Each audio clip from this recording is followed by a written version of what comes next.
നന്ദി ധനേഷ് ഡോക്ടറെ. എല്ലാവർക്കും നമസ്കാരം. IFPHന്റെ 2138 പ്രതിദിന സൂം വെബിനാറിലേക്ക് എല്ലാവരെയും സ്വാഗതം ചെയ്തുകൊള്ളുന്നു. ഇന്ന് നമ്മുടെ ക്ലാസ് ആരംഭിക്കുന്നതിന് മുൻപ് ഒരു നിമിഷം ഈശ്വര പ്രാർത്ഥന. നന്ദി. ഇന്ന് നമുക്ക് ഒരു ചർച്ചയാണുള്ളത്. വയോജനങ്ങളുടെ രോഗങ്ങളും അവയ്ക്കുള്ള ഹോമിയോപ്പതി പരിഹാരങ്ങളും. ഈ വിഷയത്തിലുള്ള ചർച്ചയാണ് ഇന്ന് നടക്കുന്നത്. എല്ലാവരും ഈ ചർച്ചയിൽ പങ്കെടുക്കണമെന്ന് പ്രത്യേകം അഭ്യർത്ഥിക്കുകയാണ്. ഓരോരുത്തരും അവരവർക്ക് അറിയാവുന്ന അവരവർ ചികിത്സിക്കുന്ന കാര്യങ്ങൾ ഇതിൽ അവതരിപ്പിക്കണം. ആരും മടിച്ചിരിക്കരുത്. നമുക്ക് ഇതിനെ ആമുഖമായി സംസാരിക്കുന്നതിന് ധനേഷ് ഡോക്ടറെ ക്ഷണിക്കുന്നു. നമുക്കിപ്പം IFPHന്റെ കാര്യം പറയുകയാണെങ്കിൽ നമ്മൾ ഏകദേശം 6 വർഷത്തോളം ആകാൻ പോകുന്നു IFPH തുടങ്ങിയിട്ട്. ഇനി കഴിഞ്ഞ വർഷം നമ്മൾ 5 വർഷം പൂർത്തിയാക്കിയത് നമ്മൾ ആഘോഷിച്ചു. ഇനി അടുത്ത 6ാം വർഷത്തിലേക്ക് നമ്മൾ കടന്നുകൊണ്ടിരിക്കുകയാണ്. ഇത്രയും വളരെ വിജയകരമായിട്ട് എല്ലാ ദിവസവും ഇടതടവില്ലാതെ നമ്മൾ സൂം വെബിനാറുകൾ നടത്തി വരുന്നു. ഇതിൻ്റെ വളരെയധികം ചെലവുകൾ ഉണ്ടെന്ന് എല്ലാവർക്കും അറിയാം. വളരെയധികം പേർ ഇതിൽ സഹകരിക്കുന്നുണ്ട്. നമുക്ക് കൂടുതൽ മുന്നോട്ട് കൊണ്ടുപോകുന്നതിന് ഓരോരുത്തരും എല്ലാ മാസവും ഒരു ചെറിയ തുകയായിട്ട് ഇതിലേക്ക് സംഭാവന ചെയ്യണം. അതുപോലെ തന്നെ വീഡിയോകൾ നമ്മളുടെ ഗ്രൂപ്പുകളിലേക്ക് എത്രയും ചെയ്യാമോ അത്രയും ഷെയർ ചെയ്ത് കൊടുത്ത് ലൈക്ക് ചെയ്യുകയും കൂടെ ചെയ്യുക. കൂടുതലും നമ്മൾ IFPH മുന്നോട്ട് കൊണ്ടുപോകുന്നതിന് അത് സഹായിക്കും. കഴിഞ്ഞ ദിവസത്തെ നമ്മുടെ ഡോക്ടറുടെ ഇതുണ്ടായിരുന്നല്ലോ, അധിക മരുന്നുകളും അധിക രോഗങ്ങളും എന്നുള്ള വീഡിയോ. അതൊക്കെ വാസ്തവത്തിലെ എല്ലാ ജനങ്ങളും അറിയേണ്ട ഒരു കാര്യമാണ്. നമ്മൾ കഴിവതും എല്ലാവർക്കും ഒന്ന് ഷെയർ ചെയ്ത് കൊടുക്കണം. അത് അനേകരിലേക്ക് അത് അറിവ് കിട്ടുവാനായിട്ട് ഇടയാക്കും. എന്തായാലും നമുക്ക് ഇങ്ങനെ ഒരു IFPH എന്നൊരു കൂട്ടായ്മ വന്നത് തന്നെ നമുക്കൊരു വലിയ അനുഗ്രഹമാണ്. കൂടുതൽ പേരെ ഇതിലേക്ക് കൊണ്ടുവരാൻ ഓരോരുത്തർ താല്പര്യപ്പെടണമെന്നും കൂടെ അഭ്യർത്ഥിക്കുകയാണ്. നമുക്ക് ശരിക്കും തുടങ്ങാം അല്ലേ? എന്തുകൊണ്ടാണ് നമ്മൾ ഈ വയോജനങ്ങളുടെ ചികിത്സയ്ക്കും അവരുടെ പരിപാലനത്തിനും ഹോമിയോപ്പതി ഫലപ്രദമാണ് എന്ന് ചോദിക്കുന്നത് പലരുമുണ്ട്. പക്ഷേ നമുക്കെല്ലാം അറിയാം, ഇന്നിപ്പോൾ പാലിയേറ്റീവ് കെയർ യൂണിറ്റ് വളരെ ഗംഭീരമായിട്ട് പ്രവർത്തിക്കുന്ന ഒരു കാലമാണ്. അപ്പോൾ ഈ കാലത്ത് ഏറ്റവും കൂടുതൽ അത് ഗുണകരമാകുന്നത് ഈ വയോജനങ്ങൾക്ക് തന്നെയാണ്. കാരണം ഒത്തിരി ചികിത്സകൾ നടത്തി പരാജയപ്പെട്ട് ഇനി മറ്റൊന്നും ഞങ്ങൾക്ക് ചെയ്യാനില്ല, നിങ്ങൾ ഇനി വീട്ടിൽ ഇരുന്നാൽ മതി, അല്ലെ വീട്ടിലിരുന്ന് നിങ്ങളെ കൊണ്ടെടുത്ത് ചെയ്യാവോ അത് ചെയ്യുക എന്ന് പറഞ്ഞ് വിടുന്ന ഒത്തിരി കേസുകൾ നമ്മുടെ മുന്നിൽ വരുന്നുണ്ട്. അപ്പോൾ സ്വാഭാവികമായിട്ടും പണ്ട് കാലങ്ങളിലൊക്കെ ആണെങ്കിൽ നമ്മൾ ഇങ്ങനെയുള്ള പേഷ്യൻസിനെയൊക്കെ വീടുകളിൽ പോയി നോക്കാറുണ്ട്. അങ്ങനെ വീടുകളിൽ പോയി നോക്കിയിട്ട് നമ്മൾ തന്നെ ചികിത്സിക്കുകയാണ് ചെയ്യുന്നത്. അപ്പൊ അങ്ങനെയുള്ള ചികിത്സയിൽ നമ്മളെ അത്ഭുതപ്പെടുത്തുന്ന ഒത്തിരി സംഭവങ്ങൾ ഉണ്ടായിട്ടുണ്ട്. ഉദാഹരണമായിട്ട് നമ്മളിവിടെ പലപ്പോഴും പല കേസുകളും പറഞ്ഞിട്ടുണ്ട്. ഒരിക്കൽ ഒരു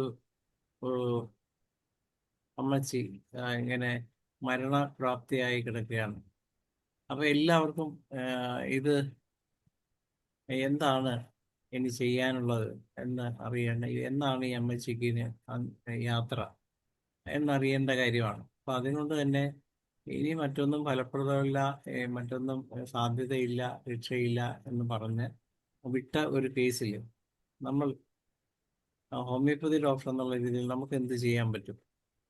അപ്പോൾ നമ്മൾ വളരെ ചെറുപ്പമായിട്ടുള്ളൊരു കാലമാണ്. അവർ വരുന്നു, നമ്മൾ അവരുടെ വീട്ടിൽ ചെല്ലുന്നു, രോഗിയെ നോക്കാൻ കൊല്ലുമ്പോൾ തന്നെ അവിടെ കുറേ ആൾക്കാരുണ്ട്. അപ്പോൾ പണ്ട് കാലത്ത് അങ്ങനെയാണ്, നാട്ടിൻപുറങ്ങളിലൊക്കെ ഒരാൾക്ക് സീരിയസ് ആണെന്ന് അറിഞ്ഞാൽ ധാരാളം ആൾക്കാർ ആ സ്ഥലത്ത് വരും.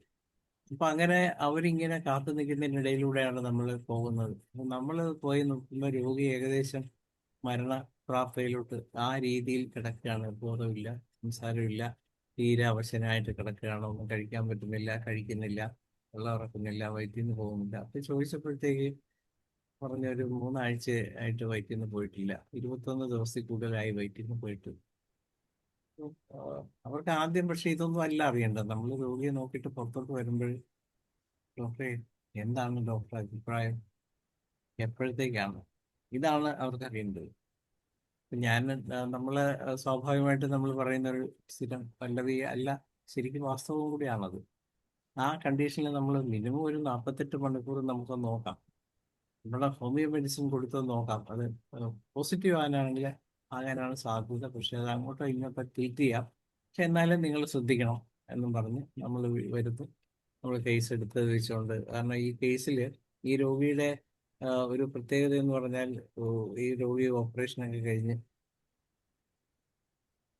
അപ്പൊ എന്തിന്റെ ഓപ്പറേഷനാണെന്ന് ചോദിച്ചപ്പോഴത്തേക്കാണ് പറഞ്ഞത്, ഡോക്ടറെ ഈ ഇവരുടെ പൈറ്റിൽ നിന്ന് അങ്ങനെ പോകത്തില്ല, ഒരു മാസത്തിൽ ഒരു പ്രാവശ്യം, ഒരു 3 ആഴ്ച 4 ആഴ്ച കൂടുമ്പോഴൊക്കെയാണ് വയറ്റിൽ നിന്ന് പോകുന്നത്. അതുകൊണ്ട് ഒത്തിരി പ്രശ്നങ്ങൾ ഉണ്ടായിരുന്നു. അപ്പൊ ഇതിനുള്ള ചികിത്സ നടത്തി അങ്ങനെ വയറ്റിൽ നിന്ന് പോകാതെ ഇനിമ വയ്ക്കുകയൊക്കെ ചെയ്തിട്ട് ഇത് പിന്നെയും പിന്നെയും ഇങ്ങനെ ആകുന്നു. അപ്പം ഇതറിയാൻ വേണ്ടി അവർ മെഡിക്കൽ കോളേജിൽ കൊണ്ടുവരുന്ന ഒരു എക്സ്പ്ലോറേറ്ററി സർജറി ആണ് ചെയ്തത്. എന്താണ് ആ കാലത്തൊക്കെ ഈ പറഞ്ഞ പോലെ ഇന്നത്തെ അത്രയും മറ്റ് ടെസ്റ്റുകളൊന്നും കേരളത്തിൽ ആയിട്ടില്ല. ഏകദേശം ഒരു 35-38 വർഷം മുമ്പുള്ള കഥയാണ് ഞാൻ പറയുന്നത്. അപ്പം ആ സമയത്ത് അത്രയൊന്നും അഡ്വാൻസ് ആയിട്ടില്ല.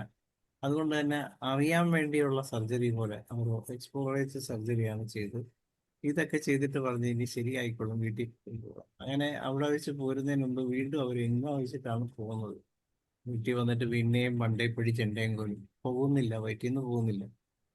അപ്പം ഈ ഒരു അവസ്ഥയിൽ നമുക്ക് സ്വാഭാവികമായിട്ടും ആ സമയത്ത് പെട്ടെന്ന് ആ, യാതൊരു രോഗലക്ഷണങ്ങളും നമ്മുടെ മുന്നിലില്ല. സ്വാഭാവികമായിട്ടും ആ സമയത്ത് ഞാൻ കൊടുത്തത് നക്സമിക്കയാണ്. നക്സമിക്ക കൊടുത്തിട്ട് നമ്മൾ പറഞ്ഞ് ഞാൻ വൈകിട്ട് നമുക്ക് വൈകിട്ട് ഒന്നുകൂടെ നോക്കാം. രാവിലെയാണ് ഈ സംഭവം.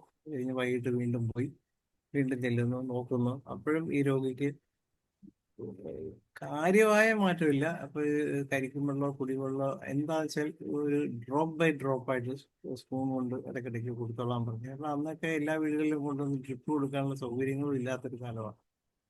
അപ്പം ഇടയ്ക്ക് അതിനു മുമ്പ് അവരാരെയൊക്കെ വിളിച്ച് ഡ്രിപ്പ് ഇട്ടിരുന്നു എന്ന് പറഞ്ഞായിരുന്നു. അതുകൊണ്ട് പിന്നെ അത് തന്നെ കുത്താൻ പാടുള്ള ഒരു കണ്ടീഷനിലാണെന്നാണ് അന്ന് പറഞ്ഞത്. നമ്മളിങ്ങനെ ഇടയ്ക്കിടയ്ക്ക് ചുണ്ട് നനയാനും മാത്രം കരിക്കും വെള്ളം ഇങ്ങനെ കൊടുത്തിട്ട് പോരാൻ പറഞ്ഞു. പക്ഷെ വൈകിട്ടായപ്പോഴത്തേക്ക് കുറച്ച് കുറച്ച് വെള്ളത്തിന്റെ അളവ് അവർക്ക് കുടിക്കാൻ പറ്റുന്നത് കൂടാൻ തുടങ്ങി. അപ്പൊ തന്നെ ഒരു ഇമ്പ്രൂവ്മെന്റ് എനിക്ക് തോന്നി. അപ്പൊ ഞാൻ അതുപോലെ തന്നെ രാത്രിയിലൊക്കെ ശ്രദ്ധിച്ചോളാൻ പറഞ്ഞിട്ട് പോകുന്നു. അടുത്ത ദിവസം രാവിലെ വീണ്ടും ചെല്ലുന്നു. വീണ്ടും ചെല്ലുമ്പോൾ ഇതേ രോഗി ഇങ്ങനെ തന്നെ കിടക്കുകയാണ്. പക്ഷെ വീടിന്റെ മുറ്റത്തുള്ള ആൾക്കാരുടെ എണ്ണം ആദ്യം ഉള്ളതുപോലെ ഇല്ല. കുറെ സൃഷ്ടിച്ച് ഒരു 10 പേരോളമായി. അപ്പൊ ഞാൻ വീണ്ടും അകത്ത് കയറി രോഗിയോട് സംസാരിച്ചുകൊണ്ടിരിക്കുമ്പോൾ ഒരു പതുക്കെ പതുക്കെ ഇങ്ങനെ ഇടയ്ക്ക് എന്റെ ദൈവമേ, എന്റെ ദൈവം, ഇങ്ങനെ എന്തോ വിസ്പർ. അപ്പൊ ഞാൻ ഇങ്ങനെ ശ്രദ്ധിച്ചു കേട്ടപ്പോ എന്താണെന്ന് എനിക്ക് അറിയാൻ വേണ്ടി ശ്രദ്ധിച്ചപ്പോഴത്തേക്ക് അവരെന്തോ പറഞ്ഞുകൊണ്ടിരിക്കുകയാണ്. അപ്പൊ ശ്രദ്ധിച്ചപ്പോഴും എന്റെ ദൈവമേ എന്നാണ്. അപ്പൊ അതിനർത്ഥം അവർ പ്രാർത്ഥിക്കുക എന്നുള്ളതാണ്. രണ്ട് രീതിയിലാകും. എന്റെ ദൈവമേ എന്നെ രക്ഷിക്കണേ എന്നാവാം, അതല്ലെങ്കിൽ എന്റെ ദൈവമേ അങ്ങ് എന്നെ മേലോട്ട് എടുത്തേക്കണേ എന്നാവാം. എന്തായാലും അപ്പൊ അതൊരു റിലീജിയസ് തിങ്കിങ് ആണെന്ന് മനസ്സിലായി. അപ്പൊ ഞാൻ ഇത് വെച്ചുകൊണ്ട് എന്ത് കൊടുക്കുമെന്ന് ഇങ്ങനെ ആലോചിച്ച് വന്നപ്പോഴാണ് ക്ലിനിക്ക്, അന്നൊന്നും നമുക്ക് അത്ര വലിയ മെറ്റീരിയൽ മെഡിക്കൽ നോളജ് ഒന്നും ഇല്ല. അതുകൊണ്ട് തന്നെ ക്ലിനിക്കിൽ വന്നൊന്ന് റെഫർ ചെയ്ത്, അപ്പം വിസ്പറിങ് എന്നുള്ളത് ഇതൊക്കെ എടുത്ത് നോക്കിയപ്പോഴത്തേക്ക് റിലീജിയസ് തോട്ട്സ്, റിലീജിയസ് മാനിയ. അപ്പൊ അത് വെച്ചുകൊണ്ട് ഞാൻ സ്ട്രമോണിയാണ് ചൂസ് ചെയ്തത്. അപ്പൊ എൻ്റെ സ്ട്രമോണിയ വണ്ണമാണ് കൊടുക്കുന്നത്, വൈകിട്ടാണ് കൊടുക്കുന്നത്. ഇത് കൊടുത്തിട്ട് അടുത്ത ദിവസമായപ്പോഴത്തേക്ക് ഇതുപോലെ ഞാൻ ചെല്ലുമ്പോൾ ഒരു രോഗി എഴുന്നേറ്റിരിക്കുകയാണ്. അപ്പൊ ഈ രോഗി എഴുന്നേറ്റിരിക്കുമ്പോൾ നമുക്ക് പിന്നീട് അവരോട് കാര്യങ്ങളൊക്കെ ചോദിച്ചു. എന്താണ് നിങ്ങൾക്ക് സംഭവിച്ചത്, എങ്ങനെയാണ് ഈ വയറ്റിൽ നിന്ന് ഇതിനു മുമ്പ് നിങ്ങൾ എന്തെങ്കിലും രോഗം? എൻ്റെ ഡോക്ടറെ, ഞാൻ വർഷങ്ങളായിട്ട് ആസ്മ രോഗിയാണ് ഡോക്ടറെ. ഞാൻ ചോദിച്ചു അവിടുന്ന് എങ്ങനെയാണ് മരുന്ന് കഴിച്ചുകൊണ്ട്. ഞാൻ ഇംഗ്ലീഷ് മരുന്ന് മാത്രം, ഇവിടെ അടുത്തപ്പുറം ഒരു ഡോക്ടറുണ്ട്. അപ്പൊ ഡോക്ടർ ചോദിച്ചു വന്നപ്പോൾ പുള്ളി അന്നത്തെ കാലത്ത് ഒരു ആയുർവേദ ഡോക്ടറാണ്. പക്ഷെ അവര് എല്ലാ മെഡിസിനും ഉപയോഗിക്കും. ആയുർവേദ മെഡിസിൻ കൊടുക്കുന്നുണ്ട്, അതിന്റെ കൂടെ തന്നെ നല്ലപോലെ ഇഞ്ചെക്ഷൻസ് ഒക്കെ കൊടുക്കുന്നുണ്ട്, ടാബ്ലറ്റ്സ് കൊടുക്കുന്നുണ്ട്. ഇതെല്ലാം അലോപ്പതി മെഡിസിൻ ആണ്. അപ്പൊ ഈ മെഡിസിൻസ് പുള്ളി അത് മെഡിക്കൽ അവിടെ തൊട്ടടുത്തുള്ള ആശുപത്രിയിൽ നിന്ന് കൊടുത്ത മെഡിസിൻസ് ഒക്കെ തന്നെ അവിടെ പോയി പുള്ളിയെടുത്ത് പോയി കുത്തി വെക്കും. ബാക്കി മരുന്നുകളെല്ലാം ഈ ഡോക്ടർമാര് നേരത്തെ കണ്ട അവർ കൊടുത്ത പ്രിസ്ക്രിപ്ഷൻ വെച്ച് ഇങ്ങനെ കഴിച്ചുകൊണ്ടിരിക്കുകയാണ് വർഷങ്ങളായിട്ട്. അപ്പൊ യഥാർത്ഥത്തിൽ ഇത്രയും മരുന്നുകൾ ഇത്രയും മരുന്നുകൾ ഉള്ളിൽ ചെന്നതിന് ശേഷമാണ് അവർക്ക് ഈ പറഞ്ഞ ഈ മലമ്പിടുത്തം അല്ലെങ്കിൽ ഈ ഇത്രയും വലിയ മലമ്പിടുത്തത്തിലോട്ട് പോയത്. ഈ ഡെർഫിൽ അതുപോലുള്ള ടാബ്ലറ്റുകളും അതിനോടൊപ്പം തന്നെ സ്റ്റെറോയിഡ്സുകളും ഒക്കെ കൊടുക്കുന്നുണ്ടായിരുന്നു. അപ്പൊ ഈ മെഡിസിന്റെ ഒരു ആഫ്റ്റർ എഫക്റ്റ് കൊണ്ടാണ് ഇവർക്ക് ഈ പ്രശ്നങ്ങൾ ഉണ്ടായിരുന്നത്. അപ്പം യഥാർത്ഥത്തിൽ പിന്നീട് ഇവർക്ക് ഈ ആസ്മയൊക്കെ ഇതിനോടൊപ്പം തന്നെ പിന്നീട് ഇവർക്ക് കാര്യമായിട്ട് ആസ്മ വരാതെയായി. അപ്പൊ യഥാർത്ഥത്തിൽ ഇതിനുള്ള മെഡിസിനൊക്കെ അവർ കൊടുത്തിട്ടുണ്ട്. പക്ഷേ നമ്മുടെ ഹോമിയോ മെഡിസിൻ കഴിച്ചതിന് ശേഷം ഇവർക്ക് നല്ല വ്യത്യാസം വന്നു. വ്യത്യാസം വന്നു മാത്രമല്ല, പിന്നീട് ക്രമേണ കുറച്ച് നാളുകൾക്ക് ശേഷം ഒരു 2 മാസത്തിന് നമ്മുടെ ഒബ്സർവേഷന് ശേഷം എല്ലാ മരുന്നുകളും നിർത്തി. പിന്നെ എന്തെങ്കിലും ഉണ്ടെങ്കിൽ മാത്രം മെഡിസിൻ എന്നുള്ളൊരു അവസ്ഥയിലായി. പിന്നെ അവർക്ക് കാര്യമായ മെഡിസിൻസ് ഒന്നും ഇല്ല. അപ്പൊ കുറെ നാളായിട്ട് പിന്നെ യാതൊരു വിവരവും ഇല്ല. ഒരു 5-8 വർഷങ്ങൾക്ക് ശേഷം ഒരു ദിവസം ഞാനിങ്ങനെ ക്ലിനിക്കിൽ ചെല്ലുമ്പോൾ ഒരു വാതിക്കൽ ഒരു കൊച്ചുമായിട്ട്, കൊച്ചെന്ന് പറഞ്ഞാൽ ഒരു 10 വയസ്സുള്ള കുട്ടിയായിട്ട് ഒരു അമ്മച്ചി നിൽപ്പുണ്ട്. ഞാൻ അകത്തോട്ട് കയറി കഴിഞ്ഞപ്പോഴും, ഞാൻ അകത്ത് കയറി ഇരുന്ന് വന്നപ്പോഴും ഡോക്ടറെ എനിക്ക് മനസ്സിലായില്ല. അപ്പൊ ഡോക്ടറെ എന്നെ മനസ്സിലായില്ല എന്ന് ചോദിച്ചു. എനിക്ക് പെട്ടെന്ന് ഓർമ്മ വന്നില്ല, കാരണം ഇവർ കുറച്ചുകൂടെ ചെറുപ്പമായതുപോലെ ഇരിക്കുന്നു. അപ്പോഴാ പറഞ്ഞ ഡോക്ടറെ അന്ന് എല്ലാരും പറഞ്ഞില്ലേ ഡോക്ടറെ, ആ, ചത്തുപോയെന്നൊക്കെ പറഞ്ഞെടുത്ത് എന്നെ രക്ഷിച്ചത് ഡോക്ടറാണ് ഡോക്ടറെ എന്ന് പറഞ്ഞു. അപ്പോഴാണ് ഞാൻ ഈ കാര്യം അറിയുന്നതും ഇന്ന രോഗിയാണ്. അപ്പൊ ഞാൻ ചോദിച്ചു, എന്റെ ഡോക്ടർ ഇപ്പൊ എനിക്ക് ആസ്മയും ഇല്ല, ഇപ്പൊ എനിക്ക് വയറ്റിൽ പ്രശ്നങ്ങളൊന്നും ഇല്ല, ഡോക്ടർ മരുന്നതിന് ശേഷം എല്ലാം മാറി. അപ്പൊ ഇതാണ് ഞാൻ പറയുന്നത്, വയോജനങ്ങളുടെ കേസിൽ ഇതുപോലെ നമുക്ക് ഒത്തിരി കേസുകളുണ്ട്. ഇതുപോലെ തന്നെ വേറൊരിക്കല് ഒരു കേസ്, ഇതുപോലെ ഞാനൊരു അമ്മച്ചിയെ കാണാൻ ചെല്ലുകയാണ്. ഇതുപോലെ പ്രായമുള്ള, അത് മെഡിക്കൽ കോളേജിൽ പോയി ട്രീറ്റ്മെന്റ് എല്ലാം കഴിഞ്ഞ് ഇനി ഹാർട്ടിന്റെ പ്രശ്നമുണ്ട്, പക്ഷേ ഈ പ്രായത്തിൽ ഇനി സർജറി ഒന്നും ചെയ്യാൻ പറ്റില്ല, ഇവരെപ്പോഴും കിടപ്പ് തന്നെയാണ്, ഇങ്ങനെ വെച്ചുകൊണ്ടിരിക്കും. അപ്പൊ ശരിക്കും അവർക്ക് പാൽപിറ്റേഷൻ. പക്ഷെ നമ്മൾ ചെല്ലുമ്പോൾ ഡോക്ടറെ കാണുമ്പോൾ ഇതെല്ലാം അങ്ങോട്ട് കൂടും. ആ, ഭയങ്കരമായിട്ട് കൂടുന്നത്. അപ്പൊ എനിക്ക് മനസ്സിലായി ആള് കൂടുതലുണ്ടെങ്കിൽ ഇവർക്ക് കൂടുന്ന അങ്ങനെ ഒരു സൈക്കോളജിക്കൽ പ്രോബ്ലം കൂടി ഇവർക്ക് ഉണ്ടാകും. പക്ഷെ ഇവരുടെ ഈ ടീം എല്ലാം വെച്ച് ഞാൻ ടീം എടുത്തു കഴിഞ്ഞപ്പോഴത്തേക്ക് ഇവർക്ക് ഒപ്പിയമാണ് വന്നത്. ഈ ഒപ്പിയം കൊടുത്തതിന് ശേഷം ഇതുപോലെ ബോധം ഇല്ലാതെ കിടന്ന സ്ത്രീയാണ്. ആ ഒരു അതായത് ചെല്ലുമ്പോഴിങ്ങനെ ഉറങ്ങിക്കിടക്കുകയാണ്, കണ്ണടച്ച് കിടക്കുകയാണ്, വിളിച്ചാൽ അറിയില്ല. പിന്നെ ഇടയ്ക്ക് എന്തെങ്കിലും ആരെങ്കിലും എഴുന്നേറ്റിച്ച് കൊല്ലം കൊടുത്തു കഴിഞ്ഞാൽ അവർ കൊടുത്തതും അപ്പം തന്നെ ഉറങ്ങിപ്പോകും. അതുപോലെ തന്നെ ഇവരുടെ നേതൃത്വം തൊട്ടാലും നമ്മൾ കാര്യമായിട്ടൊന്നും ഞെക്കുകയെല്ലാം ചെയ്താലും അവർക്ക് വലിയ പെയിനൊന്നുമില്ല ആ സമയത്ത്. അപ്പം പെയിൻലെസ്നെസ് ഓഫ് പെയിൻഫുൾ കണ്ടീഷൻസ്, അതുപോലെ തന്നെ സ്ലീപ്നെസ് ഓൾവേസ്, ഈ ഒരു 2-3 സിംറ്റംസ് വെച്ച് ഞാൻ ഇതുപോലെ തന്നെ ഒത്തിരി മെഡിസിൻസ് കഴിക്കുന്നുണ്ടായിരുന്നു. അതെല്ലാം നിർത്തിയിട്ടാണ്, അവർ കഴിക്കാൻ പറ്റാത്ത സ്റ്റേജിലാണല്ലോ നമ്മളെ കാണുന്നത്. നമ്മൾ ഒപ്പിയമാണ് കൊടുത്തത്. അതിനുശേഷം ഭയങ്കരമായിട്ട് ഇമ്പ്രൂവ് ചെയ്ത് അതിനുശേഷം ഈ സ്ത്രീ പുറത്തൊക്കെ നടക്കാൻ തുടങ്ങി. അത് കഴിഞ്ഞ് ഞാൻ ഒരു ദിവസം ഇവരോട് ചോദിച്ചു, നിങ്ങൾ അടുത്ത ദിവസം വേണേൽ വെള്ളമൊക്കെ ചൂടാക്കി ഒന്ന് കുളിച്ചോളാൻ പറഞ്ഞു. പിന്നെ ഒരു 3 ദിവസം കഴിഞ്ഞ് ഞാൻ ആ വീട്ടിൽ അവരെ അതുപോലെ ഒന്നുകൂടെ ഒന്ന് കൺസൾട്ടേഷന് വേണ്ടി ചെന്നപ്പോൾ ഞാൻ ചോദിച്ചപ്പോൾ, ഡോക്ടറെ ഞാൻ കുളിച്ചായിരുന്നു. ഞാൻ ചോദിച്ചു, എങ്ങനെയാ കുളിച്ചത്, വെള്ളം ചൂടാക്കി? അല്ല ഡോക്ടറെ, ഞാൻ കുളത്തിൽ ഇറങ്ങി കുളിച്ചു. അപ്പൊ ഇത്ര കണ്ട് കുളത്തിലിറങ്ങി കുളിക്കാവുന്ന സ്റ്റേജിലോട്ട് ഈ രോഗിയുടെ അവസ്ഥ മാറുമ്പോൾ അത് ശരിക്കും നാട്ടുകാർക്ക് ഒരു അത്ഭുതം തന്നെയായിരുന്നു. അപ്പൊ ആ വീട്ടുകാരെ സംബന്ധിച്ചും അതൊരു അത്ഭുതമായിരുന്നു. പിന്നെ കുറേ വർഷത്തോളം ഞാൻ അവർക്ക് ഇടയ്ക്കിടയ്ക്ക് മരുന്ന് കൊടുക്കുന്നുണ്ടായിരുന്നു. പക്ഷെ വലിയ പ്രശ്നങ്ങളൊന്നും ഇല്ലാതെ ഈ പറഞ്ഞ 2 ആൾക്കാരും കുറേ വർഷങ്ങളോളം ജീവിച്ച്. ഇതുപോലെയുള്ള ഒത്തിരി കേസുകൾ നമ്മുടെ മുന്നിലുണ്ട്. അതുപോലെ ഒരു വയോജന കേസിൽ വേറൊരെണ്ണം പറയുകയാണെങ്കിൽ, ഒരിക്കല് ഒരു വീട്ടിൽ ഇതുപോലെ ഡോക്ടറെ അച്ഛൻ തീരെ വയ്യ, കൊണ്ടുവരാൻ പറ്റില്ല, ഡോക്ടർ ഒന്ന് വരണം, ഇതുപോലെ തീരെ അവശയായിട്ട് കിടക്കുകയാണ്. അപ്പൊ ഞാൻ ചെല്ലുമ്പോൾ ഇത് എന്ത് കൊടുക്കുമെന്നുള്ളതിനെ കുറിച്ചൊന്നും എനിക്ക് ഒരു പിടിയും കിട്ടുന്നില്ല. അപ്പോഴാണ് ഈ പുള്ളി ഒരു സൈഡിലോട്ട് മാത്രം ഇങ്ങനെ കിടക്കണം. അത് നോക്കിയപ്പോഴത്തേക്ക് വലത്തോട്ടാണ്, സൈഡ് ഏതാണ്, വലത്ത്. അപ്പൊ ഞാൻ ചോദിച്ചു, എന്താ ഇപ്പൊ? അത് ഡോക്ടറെ ഇങ്ങോട്ട് കിടത്തിയാലും അച്ഛൻ അങ്ങോട്ട് തന്നെ തിരിഞ്ഞു കിടക്കും, നമ്മൾ എത്ര പിടിച്ച് കിടത്താലും ഇങ്ങനെ വലത്തോട്ട് ഇങ്ങനെ തന്നെ കിടക്കുള്ളൂ. അപ്പം അതായിരുന്നു എൻ്റെ patient can live on right side only. ഞാനത് ബാക്കി സിംറ്റംസ് ഒക്കെ വെച്ച് നോക്കുമ്പോഴത്തേക്ക് ഫോസ്ഫറസ് തന്നെയാണ് വന്നത്. ഈ ഫോസ്ഫറസ് കൊടുത്തതിന് ശേഷം ഈ പുള്ളിക്കാരൻ നേരെ കുറച്ച് കഴിഞ്ഞപ്പോഴത്തേക്ക്, കുറച്ച് ദിവസം കഴിഞ്ഞപ്പോഴത്തേക്ക് നല്ല ഫോസ്ഫറസ് 30 കൊടുത്തത്. അതിനുശേഷം നല്ല ഇമ്പ്രൂവ്മെന്റ് വരികയും ഈ പുള്ളി നേരെ കിടന്നുറങ്ങാനും തുടങ്ങി. അത് അതും ഈ പറഞ്ഞ പോലെ വർഷങ്ങളോളം ജീവിച്ചു. അപ്പൊ ഞാൻ പറഞ്ഞു വന്നത്, ഈ വയോജനങ്ങളുടെ ട്രീറ്റ്മെന്റിൽ ഹോമിയോപ്പതിക്ക് ഒത്തിരി അത്ഭുതകരമായ അനുഭവങ്ങൾ നമുക്ക് ചുറ്റുമുള്ള മിക്കവാറും ഡോക്ടർമാർക്കും ഉണ്ട്. പക്ഷെ ഇത് നമ്മൾ കുറച്ച് പേര് അറിയുന്നതല്ലാതെ മറ്റുള്ളവർ അറിയുന്നില്ല, അല്ലെങ്കിൽ ഈ സാധ്യതകൾ ഉപയോഗിക്കാൻ എല്ലാവർക്കും പറ്റുന്നില്ല എന്നുള്ളതാണ്. അപ്പൊ അതുകൊണ്ട് തന്നെ ഇങ്ങനെയുള്ള കേസുകൾ, ഞാൻ അന്ന് ഈ കേസുകളെല്ലാം തന്നെ എവിഡൻസ് ആയിട്ട് എൻ്റെ കയ്യിൽ ഉണ്ടായിരുന്നു. കുറെ കേസുകളൊക്കെ ഞാൻ നമ്മുടെ മറ്റ് ഡോക്ടർമാരുടെ സംഘടനകളിലൊക്കെ ക്ലാസ് എടുക്കുമ്പോഴേ പ്രസന്റ് ചെയ്തിട്ടുണ്ട്.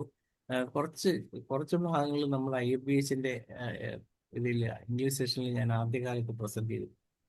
അപ്പം ഇത് ഞാൻ പറയാൻ കാര്യം, ഹോമിയോപ്പതി ഇങ്ങനെയുള്ള അസുഖങ്ങൾക്ക് അല്ലെങ്കിൽ വയോജനങ്ങളുടെ ചികിത്സയിൽ വളരെ പ്രയോജനകരമാണ്. അതുപോലെ തന്നെ മലമ്പിടുത്തമായിട്ട് വരുന്ന ഒത്തിരി പേരുണ്ട്, ആസ്മയായിട്ട് വരുന്ന ആൾക്കാരുണ്ട്. ആസ്മ സ്ഥിരം ഇൻഹേലർ 2-3 വട്ടം എടുക്കുന്നവരെ നമുക്ക് ഒരു വട്ടമായിട്ടും പിന്നീട് അത് ഒഴിവാക്കാനും ഒക്കെ പറ്റുന്ന സ്റ്റേജിലോട്ട് കൊണ്ടുവരാൻ പറ്റിയിട്ടുണ്ട്. അപ്പോൾ നമ്മൾ ശരിക്കും ഹോമിയോപ്പതി മെഡിസിനും ശരിയായ ഭക്ഷണ രീതിയും വീട്ടിൽ മറ്റുള്ളവരുടെ സാമൂഹികമായ നല്ലൊരു അന്തരീക്ഷം കൂടി ഉണ്ടാകുകയാണെങ്കിൽ ഈ വയോജനങ്ങളുടെ ശുശ്രൂഷയ്ക്ക് ഹോമിയോപ്പതി ഫലപ്രദമാണ്. അതുകൊണ്ട് തന്നെ ഇന്നത്തെ ഈ പാലിയേറ്റീവ് കെയർ യൂണിറ്റിൽ ഏറ്റവും കൂടുതൽ ഉപയോഗിക്കുന്ന ഉള്ളിൽ കഴിക്കുന്ന മരുന്നുകളൊന്ന് ഹോമിയോപ്പതിയാണ്. പുറമേയും മറ്റു കാര്യങ്ങൾക്കും ആൾക്കാർ ആയുർവേദത്തിനെ ഉപയോഗിക്കുന്നു. മാനേജ്മെന്റ് കാര്യത്തിന് മോഡേൺ മെഡിസിനിലെ സാധ്യതകൾ ഉപയോഗിക്കുന്നു. അപ്പൊ ഇതാണ് എനിക്ക് പറയാനുള്ളത്. അതുകൊണ്ട് തന്നെ ട്രീറ്റ്മെന്റ് ഹോമിയോപ്പതിക്ക് നല്ല രീതിയിൽ നടത്താൻ പറ്റും എന്നുകൂടിയാണ് എൻ്റെ കൺക്ലൂസീവ് പാർട്ടായിട്ട് എനിക്ക് പറയാനുള്ളത്. നന്ദി ധനേഷ് ഡോക്ടർ. വളരെ നല്ല 2-3 കേസുകൾ ഡോക്ടർ നമുക്ക് പറഞ്ഞു തന്നു. ഇനി നമുക്ക് ആരെങ്കിലും പറയാനുണ്ടോ? ഇല്ലേ ശ്രീധരക്കുറുപ്പ് സാർ ഉണ്ടല്ലോ, സാറിനെ ഒന്ന് കോഹോസ്റ്റ് ആക്കിയാല്. ഹരിഹരൻ സാറും വന്നിട്ടുണ്ട്. ആ ആ ആ ശ്രീധരക്കുറുപ്പ് സാറുണ്ട്. അമ്പാടി മേഡം ഉണ്ട്. കോഹോസ്റ്റ് ആക്കാമെങ്കിലേ ശാന്തേന്ദ്രൻ ഡോക്ടർ ഉണ്ട്. ആക്കിയിട്ടുണ്ട്. വിളിച്ചോ ഓരോരുത്തരും വിളിച്ചു. ശ്രീധരക്കുറുപ്പ് സാർ ഞാന് ഇതിൽ വരുന്നില്ല, വീഡിയോയിൽ വരുന്നില്ല. ഞാൻ കടന്നേച്ചെഴുന്നേറ്റ് വന്നു, അതുകൊണ്ട് വീഡിയോയിൽ വരുന്നില്ല. ഓക്കെ. അന്നേരം പ്രധാനപ്പെട്ട സമയമുണ്ടോ? ഉണ്ട് സാർ. എത്ര മിനിറ്റ് സംസാരിക്കാം? 10 മിനിറ്റ് സംസാരിക്കും സാറേ. ഒരു 10 മിനിറ്റ് സംസാരിക്കും സാർ. ഓക്കെ. എന്നാലും ഓക്കെ. കാരണം എന്താണെന്ന് വെച്ചാൽ ഇതൊരു വലിയ സബ്ജക്റ്റാണ്. ഓൾഡ് ഏജ് എന്ന് പറയുന്നത് ഒരുപാടുണ്ട്. ഇതുണ്ട്, വാർദ്ധക്യം, വിഷാദം, അതുപോലെ തന്നെ incontinence of urine, senile dementia, trigeminal neuralgia, പിന്നെ സ്പോർട്സ് ആൻഡ് ആക്സിഡൻസ്, തിമിരം, അങ്ങനെ ഒരുപാട് കാര്യങ്ങളുള്ള കൂട്ടത്തിലായി ഉള്ളതാണ്. എന്നാലും സമയക്കുറവുകൊണ്ട് ഞാൻ അതിപ്രധാനപ്പെട്ട ചിലതൊക്കെ പറയാം. അതായത് വിഷാദം, ഓൾഡ് ഏജ് വരാവുന്ന. ഡോക്ടറെ, മറിയാമ്മ ഡോക്ടറെ കേൾക്കാമോ? കേൾക്കാം സാറേ. സ്പീഡ് കൂടുതലുണ്ട്, ഒന്ന് പറഞ്ഞേക്കണേ. പറഞ്ഞേക്കാം. മനസ്സിലാകുന്നുണ്ടല്ലോ ഇല്ലേ? ഉണ്ട് സാറേ. അപ്പം അതിൻ്റെ അകത്ത് ഓൾഡ് ഏജ് വരാവുന്ന ഒരു പ്രധാനപ്പെട്ടതാണ് ഡിപ്രഷൻ.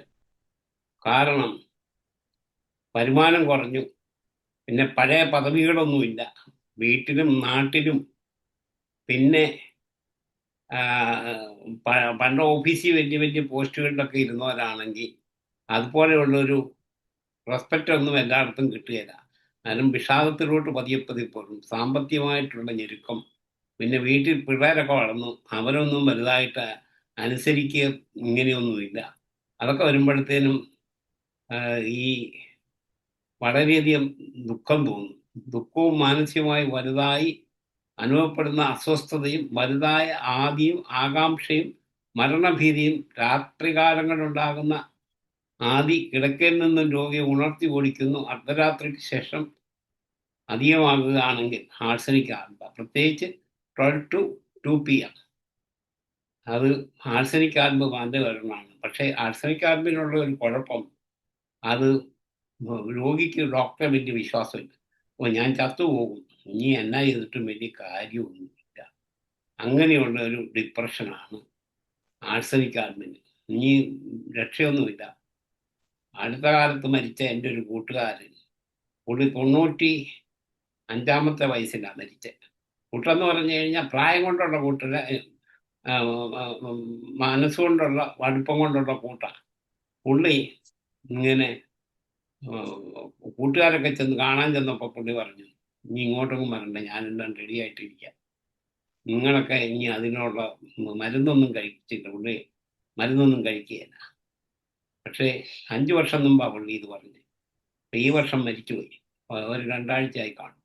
അപ്പം അങ്ങനെയുള്ളവർക്കൊക്കെ ഈ ആഴ്സനിക് അത് വളരെയധികം പ്രയോജനപ്രദമാണ്. പിന്നെ തീരാവാദ്യാദികളിൽ കിടന്നുകൊള്ളുന്ന ചാകുകയില്ല, കട്ടിൽ ഒഴിയേണ്ടാത്ത ആൾക്കാർക്ക്, ഭയങ്കര വേദന ഉള്ളവർക്ക് ഇത് കൊടുത്താൽ വേദന അറിയാതെ മരിക്കാനും ഉതകുന്ന ഒരു പ്രത്യേക മെഡിസിനാണ് ആഴ്സനിക് ആൽബ്. പിന്നെ രോഗം വന്നതിന് ശേഷം ഭയങ്കര ക്ഷീണമാണെങ്കിൽ ക്ഷീണിച്ചങ്ങ് പോവാം. കാഡ്മിയം പോസാണ് മെഡിസിൻ. കാഡ്മിയം പോസ് കാരണമില്ലാതെ പെട്ടെന്ന് കരയുക, കരച്ചിൽ കൂടാതെ രോഗവിവരം പറയുന്നതിന് സാധിക്കുന്നില്ല, ഇങ്ങനെയൊക്കെ വന്നാൽ പൾസാറ്റില്ല. പിന്നെ വേറൊരെണ്ണം സ്നേഹം കിട്ടുന്നില്ല, ഇങ്ങനെയൊക്കെ തോന്നൽ വന്നു കഴിഞ്ഞാൽ, സംശയം, ഇങ്ങനെയൊക്കെ തോന്നൽ വന്നു കഴിഞ്ഞാൽ നേട്ടമോർ ഒരു നല്ല മെഡിസിനാണ്. അക്യൂട്ട് കണ്ടീഷനിൽ ഇഗ്നേഷ്യ, ഇതൊക്കെ എല്ലാവർക്കും അറിയാവുന്ന കാര്യമാണ്, അതുകൊണ്ട് പിന്നെ കൂടുതൽ ഡീറ്റെയിൽസോട്ട് പോകുന്നില്ല. ഇഗ്നേഷ്യ ഒരു നല്ല മെഡിസിനാണ്. പിന്നെ ചിന്താക്കുഴപ്പം, അതൊരു പെട്ടെന്നുണ്ടാകുന്ന ചിന്താക്കുഴപ്പത്തിന് നൽകാവുന്ന ഒരു ഔഷധമാണ്. മുഖം ചുവന്നും തണുത്തും കണ്ണുകൾ ചുവന്നുമിരിക്കും, ബെഡ്രോണ. അത് ബേണിങ്, ഇൻഫ്ലമേഷൻ, റെഡ്നസ്, ഡെലീരിയം ഇതെല്ലാം കാണും. അങ്ങനെ കണ്ടു കഴിഞ്ഞാൽ കൊടുക്കാവുന്ന, കൺഫ്യൂഷനോടുണ്ടെങ്കിൽ കൊടുക്കാവുന്ന മെഡിസിൻ ബെഡ്രോണാണ്.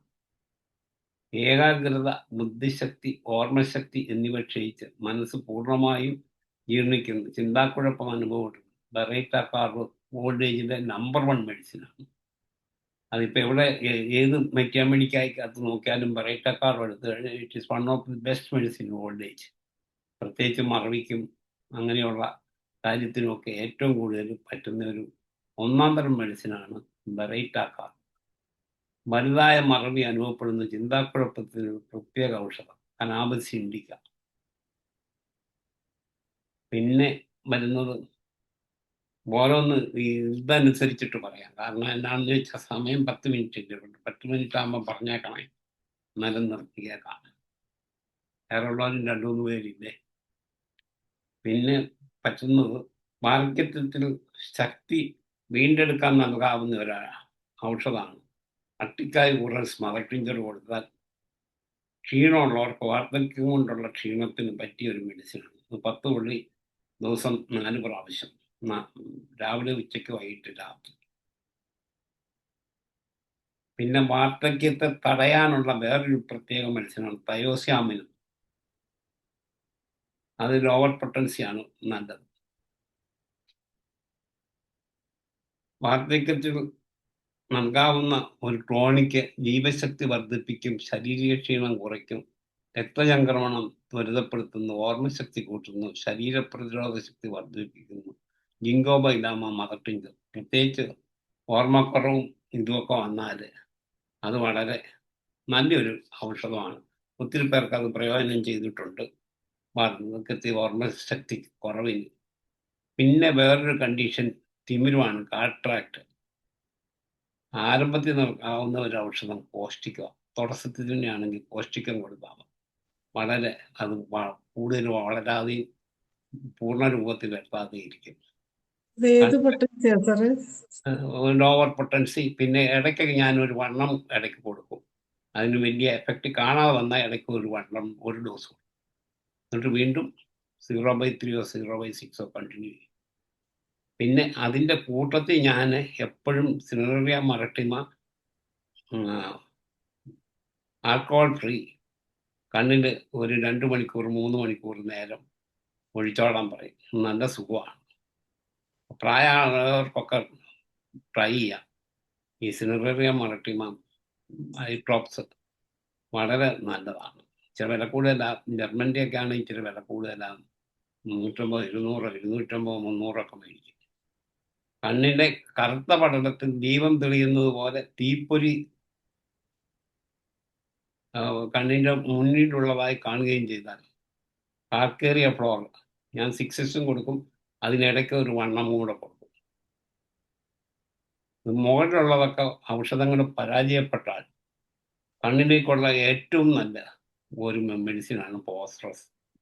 ഫോസ്ഫറസ് കൂടുതലും ഞാൻ 0/3 ആണ് കൊടുക്കുന്നത്, എങ്കിലും ഇടയ്ക്കൊക്കെ വണ്ണം കൊടുക്കും, ഒരു ഡോസ് കൊടുക്കാറുണ്ട്. അതായത് ഒരിക്കൽ ഒരു കേസ് എൻ്റെ അടുത്തൊരു പ്രായമുള്ള മനുഷ്യൻ, ഞാൻ പറഞ്ഞു നല്ലോണം കാറ്റാക്ട് കണ്ണു മുഴുവൻ ഒരുമാതിരി പാട പോലെയായി, ഒട്ടും കാണത്തില്ല.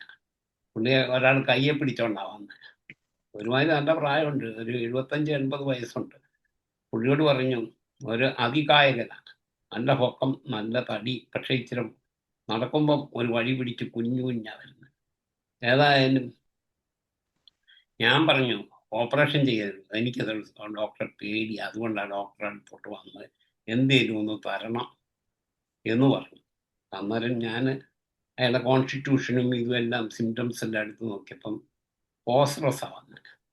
ഫോസ്ഫറസ് കൊടുത്തു. അതിൻ്റെ കൂട്ടത്തിൽ ഈ സിൽവേറിയ മറട്ടിമ ഐട്രോപ്സ് 2 മണിക്കൂർ 3 മണിക്കൂർ ഇടയിട്ട് ഒഴിച്ചോളാൻ പറഞ്ഞു.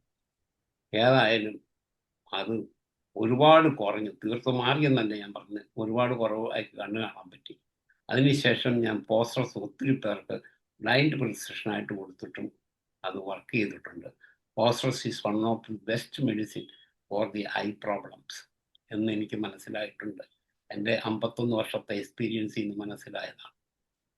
തിമിരത്തിന് നൽകാവുന്ന ഒരു പ്രത്യേക ഔഷധം ഞാൻ പറഞ്ഞില്ല, സിൽവേറിയ മറട്ടിമ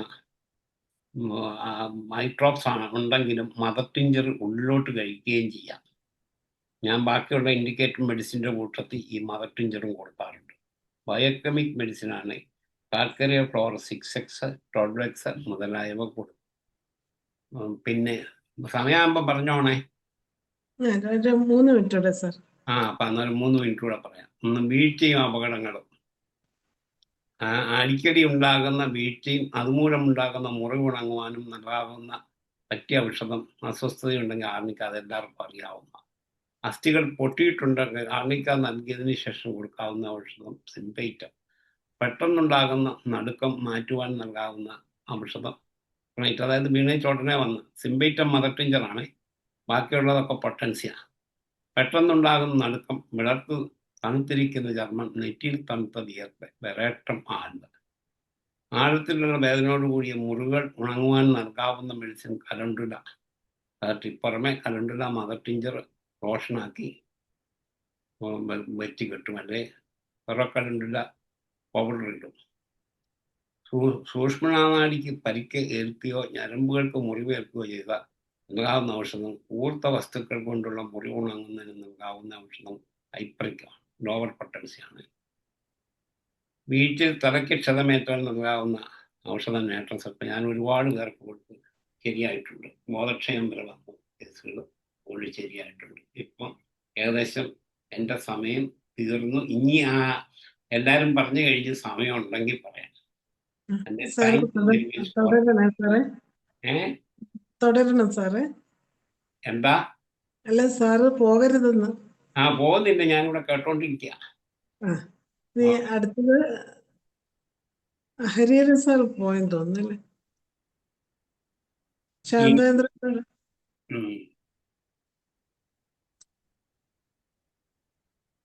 ഹരിഹരൻ സാർ പോയി. ശാന്തേന്ദ്രൻ മാഡം.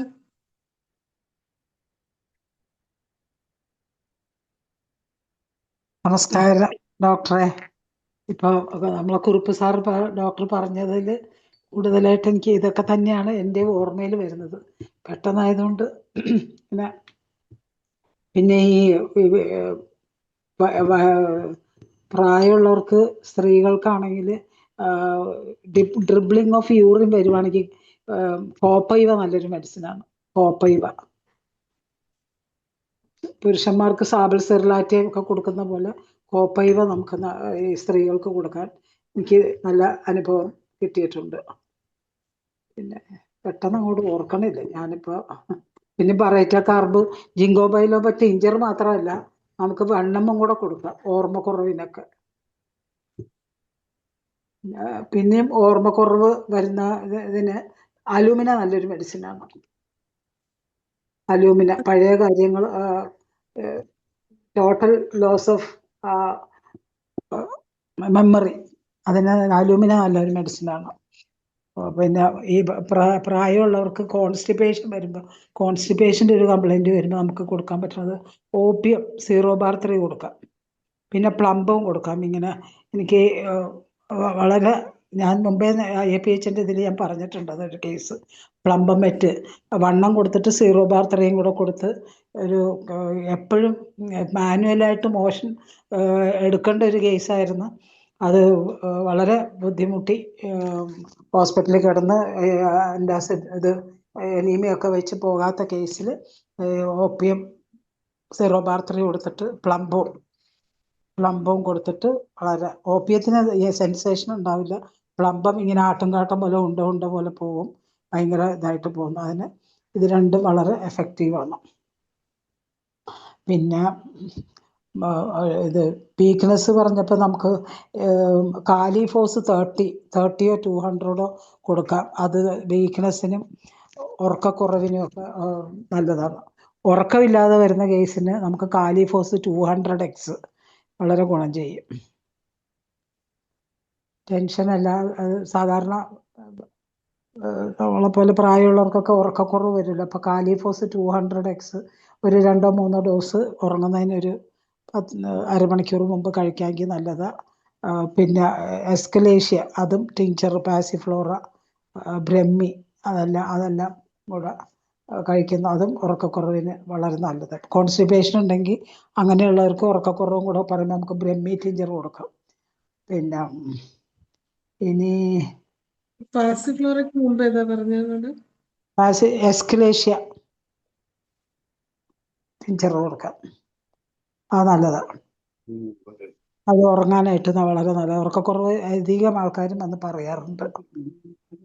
എന്തെങ്കിലും വേദന കൊണ്ടുള്ള ഉറക്കക്കുറവാണെങ്കിൽ, പെയിൻ കൊണ്ടുള്ള ഉറക്കക്കുറവാണെങ്കിൽ PCD ആയിരിക്കും കുറച്ചും കൂടെ നല്ലത്.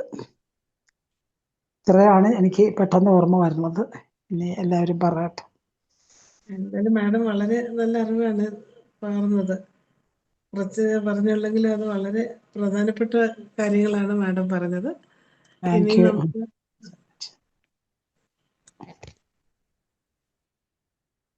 ഇനി അടുത്ത വേണുഗോപാൽ ഡോക്ടർ.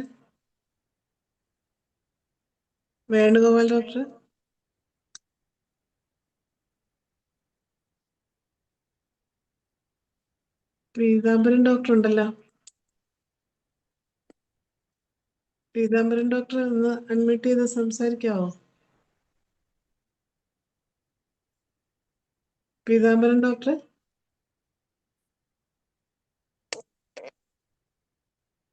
ഡോക്ടർക്ക് നല്ല അനുഭവങ്ങൾ കാണുമല്ലോ, ഒന്ന് അൺമ്യൂട്ട് ചെയ്ത് സംസാരിക്കാവോ?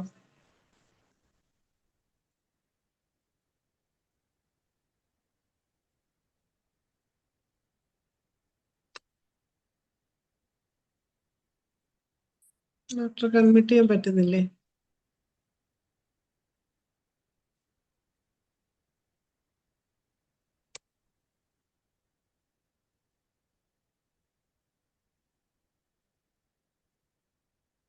എന്നാ പിന്നെ ശ്രീധരക്കുറുപ്പ് സാറ് ബാക്കി തുടരാവോ?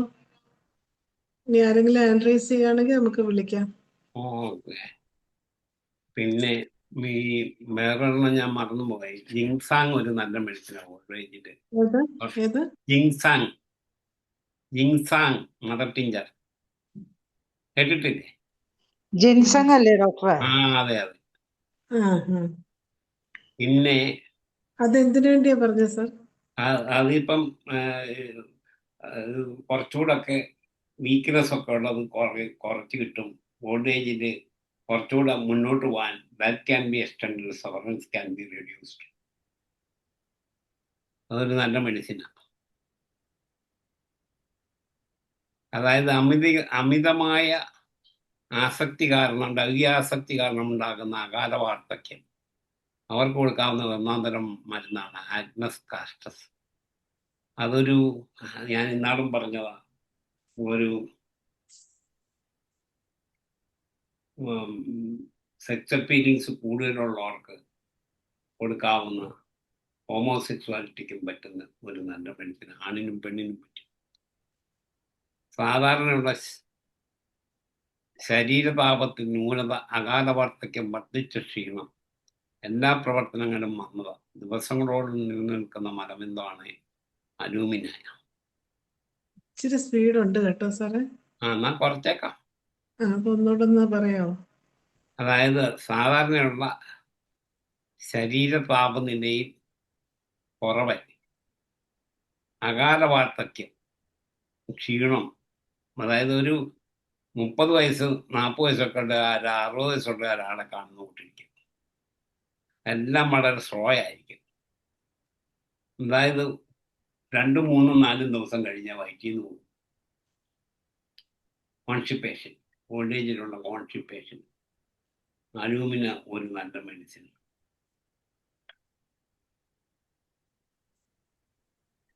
വാർദ്ധക്യസഹജമായ എല്ലാ അസുഖങ്ങൾക്കും നൽകാവുന്ന ഒരു പ്രത്യേക ഔഷധം അംബ്രാഗ്രേഷ്യ.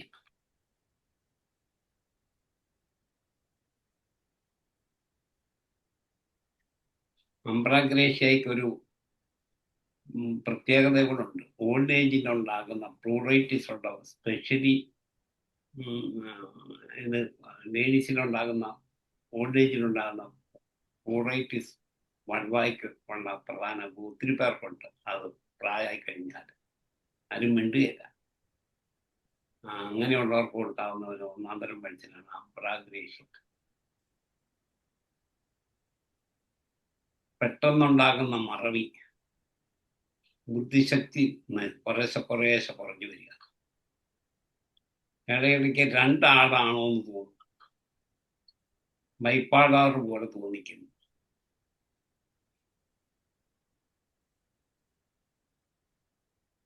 പ്രവർത്തനത്തിന് ആജ്ഞാപിക്കുക, അതേസമയം മറ്റേത് അതിനെ നിരോധിക്കുകയും ചെയ്യും. ഒരു പ്രാവശ്യം അത് ചെയ്യണമെന്ന് തോന്നും, അതിനെ പുറകോട്ട് വലിക്കും. അങ്ങനെ 2 തോന്നലുകൾ വന്നാൽ അതിന് നൽകാവുന്ന അനാക്കാർഡിയം. അനാക്കാർഡിയത്തിന് വേറൊരു ഇതുകൂടുണ്ട്.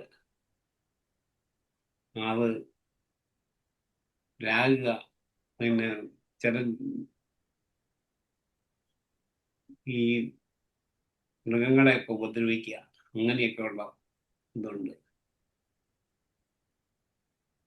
വാർദ്ധക്യത്തിൻ്റെ. നീ ശരിയാകരുത്. ഇപ്പം നമുക്ക് അവർക്ക് തന്നെ ഒരു കാല വ്രണോ ഇതുകൊണ്ടാണെങ്കിൽ കഴുകി കെട്ടുകയാണെങ്കിൽ വേദന എടുത്താൽ പറയും നീ ഒരിക്കലും ഗുണം പിടിക്കരുത്. അങ്ങനെയുള്ളൊരു സ്വഭാവം അവർക്കുണ്ട്. ഞാൻ അങ്ങനെയുള്ള കേസുകൾ കണ്ടിട്ടുണ്ട്. അതുകൊണ്ടാണ് വാർദ്ധക്യത്തിൽ ശരീരത്തിലെ എല്ലാ അവയവങ്ങളെയും പ്രവർത്തനങ്ങൾ ക്ഷയിച്ചു വരുമ്പോൾ നൽകാവുന്ന ഔഷധം. അത് പ്രത്യേകിച്ച് അണ്ഡകോശങ്ങൾ, പ്രോസ്റ്റേറ്റ് തുടങ്ങിയവയിൽ വീക്കം, പ്രത്യേകിച്ച് വയസ്സന്മാരിൽ മറവി കൂടിക്കൂടി വരികയാണെങ്കിൽ ബറേറ്റ കാർഡ് നമ്പർ 1 വാക്സിൻ. അതൊരു കൊച്ചുപിള്ളേരുടെ രീതിയൊക്കെ ആയിരിക്കും അവർക്ക്. അങ്ങനെയുള്ള സമയത്തിൽ ഞാൻ 0/3 6 ഒക്കെ കൊടുത്താലും ഇടയ്ക്ക് വണ്ണം കൊടുക്കുമ്പം ആക്ഷൻ കൂടുതൽ കാണാറുണ്ട്.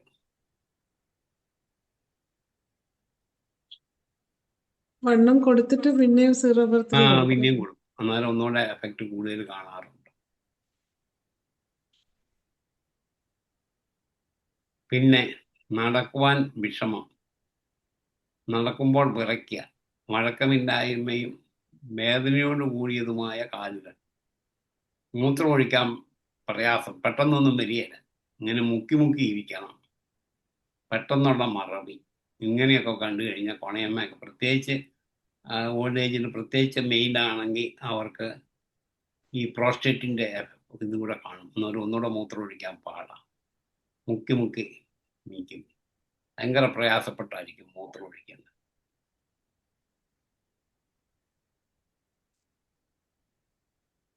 മാനസികവും ശാരീരികവുമായി അനുഭവപ്പെടുന്ന വർദ്ധിച്ച ക്ഷീണം, ഭയങ്കര ക്ഷീണം, നടക്കുമ്പോൾ വിറയലും കിതപ്പും അനുഭവപ്പെടുന്നു. ബുദ്ധി ഉപയോഗിച്ച് പ്രവൃത്തി ചെയ്യുവാൻ കഴിയുന്നില്ല. അതായത് ലൗകിക ശേഷി കുറവ്. കാരണം ഭർത്താവിന് പ്രായം കൂടുതലും ഭാര്യയ്ക്ക് പ്രായക്കുറവാണെങ്കിൽ പ്രത്യേകിച്ചും അവരെ സംതൃപ്തിപ്പെടുത്താൻ ഇവർക്ക് കഴിയാതെ വരിക. ഒരു സെൻസേഷനോ ഇതൊന്നുമില്ല. ഇങ്ങനെ വരികയാണെങ്കിൽ കൊടുക്കാവുന്നത് ലൈക്കോപോഡിയം. ഒരുപാട് കേസുകൾ ഓൾഡ് ഏജിൽ സെക്സ്വൽ വീക്ക്നെസ്സിന് ഉള്ള പ്രധാനപ്പെട്ട ഒരു മെഡിസിൻ ഒരെണ്ണമാണ്. ആശയുണ്ട്, പക്ഷെ ആക്കമില്ല.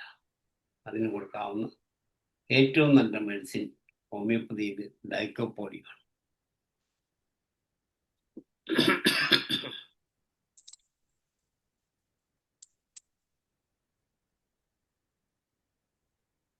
പിന്നെ വേറൊരെണ്ണം സിനൈൽ ഡൈമെൻഷ്യ.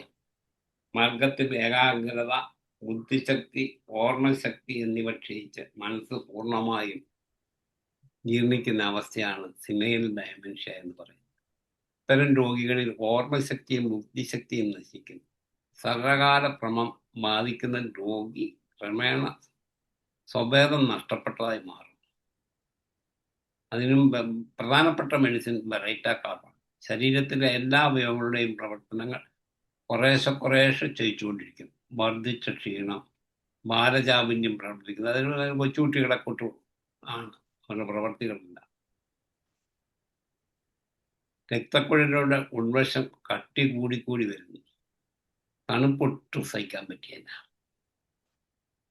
ബെറൈറ്റ കാർബാണ് അതിൻ്റെ മെയിൻ മെഡിസിൻ. പഴക്കം ചെന്ന മാനസിക ആഘാതം കൊണ്ടോ ഒക്കെ ഉണ്ടാകുന്ന ഡയമെൻഷ്യയാണ് ഇഗ്നേഷ്യയാണ് മെഡിസിൻ. തൻ്റെ ഇടം വിട്ടുപോകുന്ന അവസ്ഥ, എതിർപ്പ് സഹിക്കുന്നതിന് കഴിവില്ലായ്മ, ആളുകളെ ഭയം, ഒറ്റക്കിരിക്കുന്നതിന് ഭയവും കോപവും, വ്യാകുലതയും. സ്പീഡ് കൂടുതലും ക്ലിയർ ആകുന്നുമില്ല.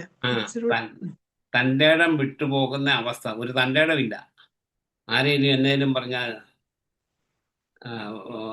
എതിർക്കാൻ അതിന് കഴിവില്ല. അവർ പറയുന്നതും കേട്ട് ഇങ്ങനെ ചുമ്മാ അങ്ങിരിക്കും. ഒറ്റയ്ക്കിരിക്കുന്നതിൽ ഭയം, കോപവും വ്യാകുലതയും കൂടുതൽ. അതായത് പറയുന്നതൊക്കെ തെറ്റിപ്പോകും.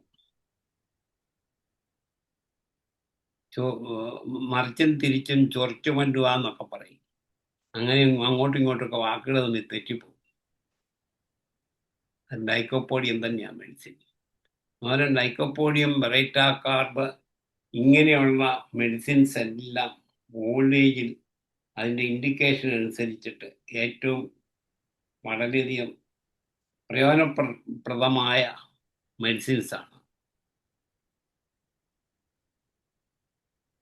അതുപോലെ തന്നെ ആഴ്സനിക് അയഡേറ്റ് ഒരു നല്ല മെഡിസിനാണ്. ചെറിയ ഭാഗികമായ സ്തംഭനം ഉണ്ടെങ്കിൽ ആഴ്സനിക് അയഡേറ്റ്.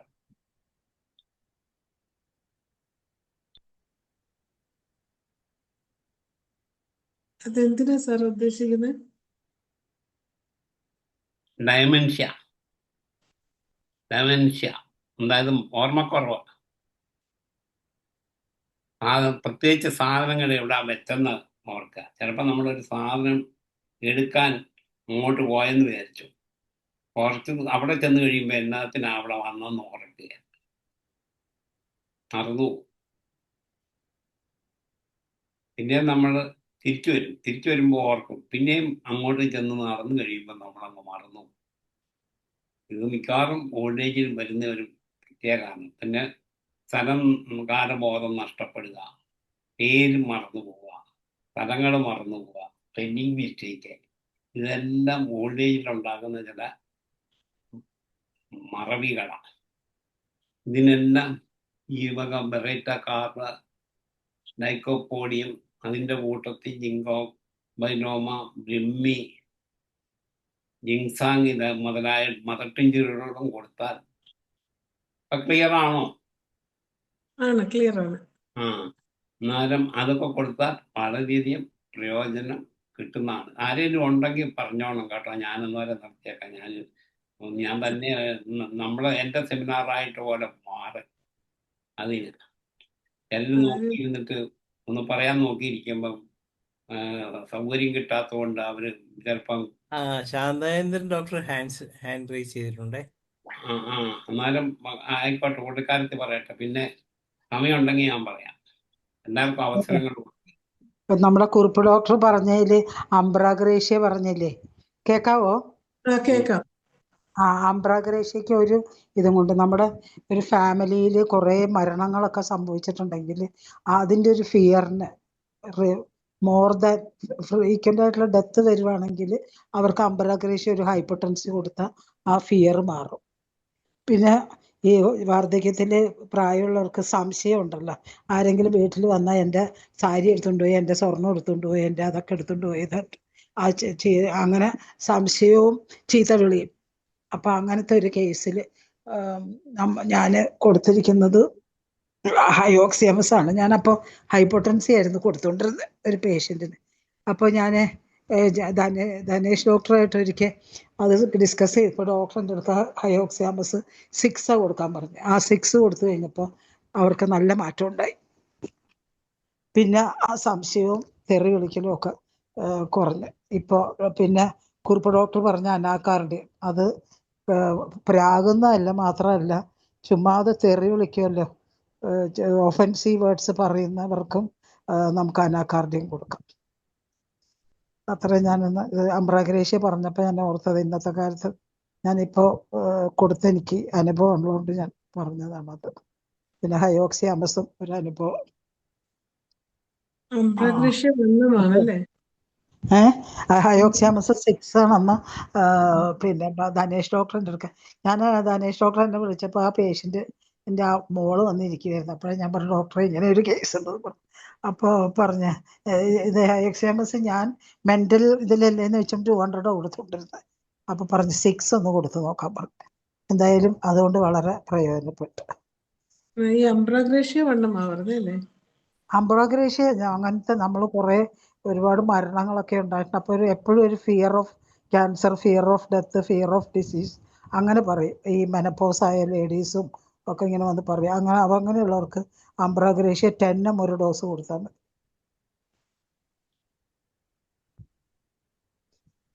ഞാൻ ഇത്രയും ഓർത്തപ്പോൾ ഞാനന്ന് പറഞ്ഞതാ, ഡോക്ടർ പറഞ്ഞതിന്റെ കൂട്ടത്തിൽ കൂട്ടിച്ചേർക്കാന്ന് വിചാരിച്ച്. നന്ദി മാഡം. ഡോക്ടറെ താങ്ക് യു. ഇനി കുറുപ്പ് ഇനി ഡോക്ടറിന്റെ എന്തെങ്കിലും ഒരുപാട് ഓർക്കുന്നുണ്ടെങ്കിൽ പറയണേ. ഇനിയും ഓർക്കുമ്പോ പറയാം. കുറുപ്പ് ഡോക്ടറിന്റെ ഒരുപാട് സ്റ്റോക്ക് ഉണ്ട്, അതൊക്കെ നമുക്ക് മേടിക്കാം. അത് വാങ്ങിക്കണം. ശരി. അതെന്തായാലും നമുക്ക് വാങ്ങിക്കണം. ഇനി ആരെങ്കിലും എന്തെങ്കിലും പറയാനായിട്ട് ആഗ്രഹിക്കുന്നുണ്ടോ? ഉണ്ടെങ്കിലൊന്ന് ഹാൻഡ് റൈസ് ചെയ്യണേ. കുറുപ്പ് സാറേ. വേറെ ഒന്നുകൂടെ ആരെങ്കിലും ഉണ്ടോ പറയാമോ? എന്ന് നോക്കേ, ഇല്ലെങ്കിൽ ഞാൻ തന്നെ പറയാം. ഒന്നുകൂടെ പറയട്ടെ ഡോക്ടറെ? പറഞ്ഞോ. ആ അതെ, ഈ പിന്നെ മുട്ടുവേദന പറയൂലേ പ്രായമുള്ളവര്, നടക്കാനായിട്ട് ഭയങ്കര മുട്ടുവേദന പറയുന്നവർക്ക്, കൂനി കൂനി നടന്ന് വരുന്ന പേഷ്യൻസിന് കോസ്റ്റിക്കും 200 റൂട്ട 200 കൊടുക്കുമ്പോൾ നല്ല ആക്ഷൻ കേട്ടോ. ശരി, ഓക്കെ, താങ്ക് യു. കോസ്റ്റിക്കും 200 റൂട്ട 200. ശരി ഡോക്ടർ, ഓക്കെ. കുറുപ്പ് സാറേ. വേറെ ആരെങ്കിലും ഉണ്ടോ എന്ന് നോക്കേ, ഇല്ലെങ്കിൽ പിന്നെ പറയാം. ഇല്ല, ആരും ഹാൻഡ് റൈസ് ചെയ്തിട്ടില്ല. എല്ലാരും പറഞ്ഞു പഠിക്കട്ടെ. അതെ. പിന്നെ ഇനി ഒരാളോട് ഹാൻഡ് റൈസ് ചെയ്തു. അതുകൂടെ കഴിയട്ടെ. വേണുഗോപാൽ ഡോക്ടറെ. ഹലോ. വേണുഗോപാൽ. ഇങ്ങനെ ഈ വളരെ ഒരു ഇപ്പോഴത്തെ കാലഘട്ടത്തിൽ വളരെ ഒരു നമ്മുടെ സിസ്റ്റം ഈ ഓൾഡ് ഏജിൽ വളരെയധികം, കാരണം പലരും ഇങ്ങനെ ശ്രദ്ധിക്കപ്പെടാതെ ഇരിക്കുന്ന ആൾക്കാരാണ്. വീട്ടിലാരും ഇല്ല, പലരും നമ്മുടെ അടുത്ത് വരുന്ന പല ആൾക്കാർക്കും ആരുമില്ല, മക്കളും നോക്കത്തില്ല. അങ്ങനെയൊക്കെയുള്ളൊരു നമ്മുടെ അടുത്ത് വരുമ്പോൾ അവർക്ക് നല്ലൊരു ആശ്വാസമാണ് നമ്മുടെ ഒരു കേസ് ടേക്കിങ്ങിന്റെ രീതികളൊക്കെ. അത് വളരെ ആശ്വാസമാണ്. അപ്പൊ എന്തായാലും ഞാൻ പഴയ 1-2 കേസുകൾ ഓർമ്മ, ഞാൻ IFPHന്റെ, കാരണം നമ്മുടെ പ്രാക്ടീസിൽ എപ്പോഴും ഓർത്തിരിക്കുന്ന ഒരു 1-2 കേസുകളാണ്. അത് ഓൾഡ് ഏജ്, കാരണം ഞാനും തനേഷ് ഡോക്ടറൊക്കെ പ്രാക്ടീസ് കൊണ്ടിരുന്ന ഏകദേശം ഒരു ഏരിയ ആണ്. കുറച്ച് ഡിസ്റ്റൻസ് ഉണ്ടെന്നേ ഉള്ളൂ. അവിടെയൊക്കെയുള്ള ഒരു പ്രത്യേകത എല്ലാം കോസ്റ്റൽ ഏരിയ ആണ്. ഈ തണ്ണീർമുക്കം ഒക്കെ അവിടെ ഒരു പ്രത്യേകത എന്ന് വെച്ചാൽ എല്ലാവരും ഈ വെറും അന്നത്തെ സമയത്ത് വളരെ ഫൈനാൻഷ്യലി വളരെ പുവറായിരുന്നു. ഒരുപാട് പോപ്പുലേഷൻ ഉണ്ട്. ആരും ഡെൻസ് പോപ്പുലേഷൻ ഉണ്ട്. അതേപോലെ നമ്മൾ അന്നത്തെ സമയത്ത് അവര് ഇത് നമ്മുടെ ജീവിതത്തിലുള്ള എല്ലാ ബുദ്ധിമുട്ടുകളും അനുഭവിച്ചിരുന്ന ഒരു ജനതയാണ്. അപ്പൊ അവർക്ക് ഒരു മെഡിക്കൽ ഇത് അതുകൊണ്ട് തന്നെ ഒരു അപ്രോച്ചബിൾ അല്ല. അപ്പൊ നമുക്ക് അന്ന് ഒരുപാട് കേസുകൾ, അതുകൊണ്ട് നമുക്ക് ആ വിധത്തിലുള്ള കേസുകൾ നമ്മളുടെ അടുത്ത് ഒരു ഇതിനു വേണ്ടി വരുമായിരുന്നു. ഒരിക്കൽ എനിക്കൊരുണ്ടായ അനുഭവം എനിക്ക് തോന്നുന്നു ഞാൻ പറഞ്ഞിട്ട് കാണും. കാരണം അത് ആദ്യ കാലഘട്ടത്തിലാണ്. അത് ഒരു ഇതുപോലെ ഒരു പ്രായമുള്ള അമ്മച്ചി, അപ്പൊ അവരുടെ ഒരു വീട്ടിൽ നിന്ന് രണ്ട് പേര് വന്നിട്ട് പറഞ്ഞു, ഇങ്ങനെ ഒരു അമ്മച്ചി ഉണ്ടോന്ന് നോക്കണം സാറേ. കാര്യം എന്ന് വെച്ചാല് ഈ ക്രിസ്ത്യൻ സമുദായത്തിൽപ്പെട്ടാണ്. അവർക്ക് ഈ ലാസ്റ്റ് അന്ത്യകൂദാശ കൊടുക്കുമെന്നൊക്കെ പറഞ്ഞൊരു പരിപാടി ഉണ്ടല്ലോ, മലയാളികൾക്ക് അറിയാം. അതെ. അതാണ് സംഭവം. അപ്പൊ അതിനു മുമ്പ് ഇവരുടെ മോനൊരു അച്ഛനാണ്. അദ്ദേഹം അങ്ങ് മലബാർ സൈഡിലാണ്. അദ്ദേഹം വന്നിട്ടുണ്ട്. പോകുന്നതിന് മുമ്പ് ഇത് ചെയ്യണം. അപ്പൊ ഉടനെ മരിക്കോ ഇല്ലയോ എന്നൊക്കെ അറിയണം എന്നുള്ളതാണ്. അപ്പൊ ഞാൻ അവിടെ അങ്ങനെ വീട്ടിൽ ചെന്നു. അവിടെ ഒരു കിലോമീറ്റർ ഒക്കെ മാറിയിട്ടാണ് ക്ലിനിക്ക്. അവിടെ ചെന്നപ്പോ കുറെ ആൾക്കാർ ഇതുപോലെ കൂടിയിട്ടുണ്ട്. ലൈറ്റ് ഒന്നും ഇല്ലാത്ത ഒരു മുറിയാക്ക്. ഇപ്പൊ അച്ഛനുള്ളതുകൊണ്ട് ഒരുപാട് പേര് ചുറ്റും കൂടിയിട്ടുണ്ട്. അപ്പൊ ഞാനിങ്ങനെ ആളൊക്കെ വെച്ച് മാറിയിരിക്കാൻ പറഞ്ഞ് അങ്ങനെ നോക്കി. അപ്പൊ ഇവര് ഇങ്ങനെ കിടക്കാണ്. അപ്പൊ അത് ഇതുപോലെ ആലപ്പുഴ മെഡിക്കൽ കോളേജിൽ അവിടെയൊന്നും വേണ്ട ടെൻഷൻ ഒന്നും കൊടുക്കത്തില്ല എന്നുള്ളത് സത്യമാണ്. അവിടുന്ന് ഇങ്ങനെ അവരിനി വീട്ടിൽ കൊണ്ടുപോയിക്കോളാൻ പറഞ്ഞ് വിട്ടതാന്ന് പറഞ്ഞു. അത് ഞാനങ്ങനെ നോക്കിയപ്പോ അവരുടെ നമ്മള് ഈ വൈറ്റൽ സൈൻസ് എല്ലാം വളരെ വളരെ നോർമലായിട്ട് തോന്നി. കാരണം ഇവർ കോമ സ്റ്റേജിലാണ്, ഒരു കോമയാണ്. പക്ഷെ അവരുടെ വൈറ്റൽ സൈൻസ് നമ്മളെ BP, ഇത് റെസ്പിറേഷൻ, പൾസ് എല്ലാം ഒരു നോർമൽ ഇതിലാണ്. ഉള്ള പ്രത്യേകത വെച്ചാൽ അവർക്ക് ഈ കാലും ഒക്കെ നോക്കുമ്പോൾ നല്ല ഇടിമ ഉണ്ട്. നല്ല തിളങ്ങണ പോലെ ഇങ്ങനെ കാലൊക്കെ ഇരിപ്പുണ്ട്. ഒരു ഹിസ്റ്ററി ഒന്നുമില്ല. പിന്നെ ഞാൻ ഇതൊക്കെ എടുത്തിട്ട് ഞാൻ പറഞ്ഞു ഇത്. പക്ഷെ വളരെ ഞാൻ അവരുടെ പേര് ചോദിച്ചിട്ട് ഇങ്ങനെ പേര് ഉറച്ച് വിളിച്ചപ്പം എലിയമ്മ, എപ്പോഴും ഞാൻ നോക്കണ്ട എലിയമ്മ എന്ന് വിളിച്ചപ്പം എവിടെയോ ഒരു റെസ്പോൺസ് പോലെയൊക്കെ തോന്നി. അപ്പൊ ഞാൻ ഉടനെ പറഞ്ഞു, ഒരു കാര്യം ചെയ്യും, ഇവർ ഉടനെ മരിക്കുമെന്ന് എനിക്ക് തോന്നുന്നില്ല. ഇപ്പം അത് അച്ഛന് പോകാണെങ്കിൽ പോകാമെന്ന് തോന്നണു. പിന്നെ അതിന് മുമ്പ് ഒരു കാര്യം ചെയ്യും, നിങ്ങൾ എവിടെയെങ്കിലും ഒരു ഹോസ്പിറ്റലിൽ, ഒന്നുകൂടെ പ്രൈവറ്റ് ഹോസ്പിറ്റലിൽ എവിടെയെങ്കിലും കൊണ്ടുപോയി ഒന്ന് കാണിക്കുക, അതായിരിക്കും കുറച്ചുകൂടെ നല്ലതെന്ന് പറഞ്ഞു. അപ്പൊ നമ്മളെ വിളിച്ചത് ഇത് മരിക്കോ ഇല്ലയോ എന്ന് പറയാൻ വേണ്ടി മാത്രമാണ്. അങ്ങനെ എന്ന് പറഞ്ഞു. അപ്പൊ ഉടനെ പുറത്തിറങ്ങിയിട്ട് അവരുടെ മൂത്ത മോൻ, അങ്ങേർക്ക് കൊണ്ട് ഒരു പ്രായം 65 വയസ്സുണ്ട്. അമ്മച്ചിക്ക് ഒരു 80 വയസ്സാണ്. അപ്പൊ എൻ്റെ അടുത്ത് പറഞ്ഞു, നിങ്ങള് സാറേ ഞങ്ങൾ എവിടെയും കൊണ്ടുപോകാനൊന്നും ഇല്ല, ഇനി അവിടെ നിന്ന് ആലപ്പുഴയിൽ നിന്ന് കൊണ്ടുവന്ന് വിളിക്കുക, ഇനി ഇപ്പൊ കൊണ്ടുപോകാൻ അവിടെ എന്തെങ്കിലും മരുന്ന് കൊടുക്കാനുണ്ടെങ്കിൽ കൊടുക്കാൻ എന്ന് പറഞ്ഞു. അപ്പൊ എൻ്റെ കൂടെ രണ്ട് പയ്യന്മാരെ വിട്ടു. അപ്പൊ ഇവരുടെ ഞാനിങ്ങനെ അവിടെ വന്നപ്പം എന്തുവാ നമുക്ക് ഒരു ഐഡിയ ഇല്ല, കാരണം ഒന്നുമില്ല സിംറ്റം. പക്ഷെ ഞാൻ അവരെ പരിശോധിച്ച സമയത്ത് ഞാൻ അന്നേരമൊക്കെ ഈ മൊത്തം നമ്മള് ബോഡി ടെമ്പറേച്ചർ ഇങ്ങനെ നോക്കും. ടെമ്പറേച്ചർ വെച്ചല്ല, കൈ കൊണ്ട് ഇങ്ങനെ മുകളിൽ തൊട്ട് താഴെ വരെ ഇങ്ങനെ തൊട്ട് നോക്കാറുണ്ട്. അങ്ങനെ ഒരു ശീലമുണ്ട്. അപ്പൊ നോക്കിയപ്പോ ഇവരുടെ ഒരു പ്രത്യേകത എനിക്ക് സ്ട്രൈക്ക് ചെയ്ത്, ഇവരുടെ ശരീരം മുഴുവൻ ഇച്ചിരി തണുത്തിരിക്കുന്ന പോലെ തോന്നും. പക്ഷെ വിരല്, ഈ നമ്മുടെ കാലിന്റെ വിരലൊക്കെ നല്ല ചൂടായിട്ടിരിക്കുന്നുണ്ട്. അപ്പോഴ ഇത് എനിക്ക് സ്ട്രൈക്ക് ചെയ്തു. കാരണം എവിടെയോ നമ്മൾ ഇത് വായിച്ചിട്ടുണ്ട്, ഹെറിങ്ങിന്റെ ഗ്രേഡിങ് സിംറ്റം, അല്ലാതെ വേറെ സാധാരണ മെറ്റിനെ ഒരിക്കലൊന്നും കണ്ടിട്ടില്ല. ഇങ്ങനെ ഒരിക്കൽ വായിച്ചപ്പോൾ ഈ ഒരു സിംറ്റം നമ്മളിങ്ങനെ മനസ്സിൽ കിടന്നു. അപ്പൊ പെട്ടെന്ന് അത് ഓർത്തു, ആ സിംറ്റവും ഈ ഇടിമയും മറ്റൊരു. അപ്പൊ ഞാൻ വിചാരിച്ചു ഇവർക്ക് ആപ്പാടെ ഒരു സെറിബ്രൽ ഇടിമയൊക്കെ ആയിരിക്കും, അതാണ് ഇങ്ങനെ കോമയായിട്ട് കിടക്കുന്നത്. അതുകൊണ്ട് നമ്മുടെ ഒരു അസംഷനാണ്. അങ്ങനെ ഈ ഇവിടുന്ന് എടുത്തു കൊടുത്തത് ഒരു എപ്പിസ് ആണ്. എപ്പിസ് 30 ഒരു 6 ഡോസ് കൊടുത്തു. എന്നിട്ട് അതേ കുറച്ച് ഇതുപോലെ വെള്ളത്തിൽ ഒഴിച്ചിട്ട് സ്പൂൺ കൊണ്ട് ഇങ്ങനെ കുറേശ്ശെ വായിലേക്ക്, അത് വെള്ളമൊക്കെ അവർ ഇറക്കുന്നുണ്ട്, അങ്ങനെയുള്ള പ്രശ്നമൊന്നുമില്ല. പക്ഷെ ആഹാരമൊന്നും കഴിക്കുന്നില്ല. അങ്ങനെ പറഞ്ഞിട്ട് പോന്നു. ഹോപ്പ്ലെസ്. എനിക്ക് അത്ര ഹോപ്പൊന്നുമില്ല. പിന്നെ നമുക്കൊന്ന് കോൺഫിഡൻസ് ഒക്കെ ആയി വരുന്നേ ഉള്ളൂ. പിന്നെ തിരിച്ച് അപ്പൊ അത് കഴിഞ്ഞ് അന്ന് പോന്നു. പിറ്റേ ദിവസം രാവിലെ ഞാൻ അവരുടെ വീട് റോഡ് സൈഡില്ല, അതിന്റെ വഴിയാണ് ഈ നമ്മൾ ക്ലിനിക്കിലോട്ട് വരുന്നത്. അപ്പൊ ഇങ്ങനെ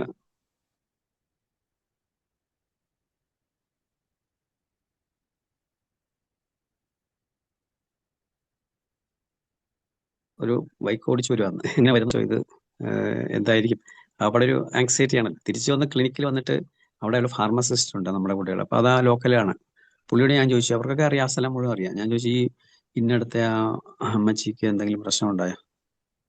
ഇല്ല, അങ്ങനെയൊന്നും കേട്ടില്ല ഡോക്ടർ, പള്ളി മണിയടിയൊന്നും കേട്ടില്ല, അങ്ങനെ മണിയടിക്കും പള്ളിയിൽ എന്ന് പുള്ളി പറഞ്ഞു. അങ്ങനെ ഞാനും ഉണ്ടായിരുന്നു. അപ്പൊ കുറെ കഴിഞ്ഞപ്പം ഇടയ്ക്ക് ഇതുപോലെ രണ്ടുപേര് വന്നു, എന്നിട്ട് പറഞ്ഞു, ആ അമ്മച്ചിയെ, ഇന്നലത്തെ അമ്മച്ചിയെ ഡോക്ടർ ഒന്ന് നോക്കണം. ഈ പയ്യന്മാരെ തന്നെയാ വന്ന് പറഞ്ഞിട്ട് പോയി. വേറെ ഒന്നും അവർ പറഞ്ഞില്ല. പിന്നെ കുറെ കഴിഞ്ഞപ്പോൾ ഞാനും ഈ പറഞ്ഞ ഫാർമസിസ്റ്റും കൂടെ അവിടെ ചെന്നു. ആ വീട്ടിൽ ചെന്നപ്പം അവിടെ ആരും ഇല്ല. തലയവസ്ഥ സീനയില്ല, അവിടെ ആരും ഇല്ല. ആ വീട്ടിലിങ്ങനെ ആ ഒരു മുറിയിലേക്ക് കയറി ചെന്നപ്പം അവരൊന്നും എനിക്ക് തൊഴുതു, ഒന്ന് രണ്ട് അവിടെ കൂടെ ഉണ്ടായിരുന്നു ഒന്നും പറഞ്ഞു. അവിടെ ചെന്നപ്പോ നമുക്ക് ഇത് നമ്മൾ വിശ്വസിക്കാൻ പറ്റാത്തൊരു സംഭവമാണ്. കാര്യം എന്ന് വെച്ചാൽ ഈ അമ്മച്ചി എണീറ്റ് ഇങ്ങനെ ചാരി ഇരിക്കുന്നുണ്ട്, നല്ല വേവിച്ച കപ്പ കൊടുത്തിട്ട്, അപ്പൊ അത് കഴിച്ചുകൊണ്ടിരിക്കുകയാണ്.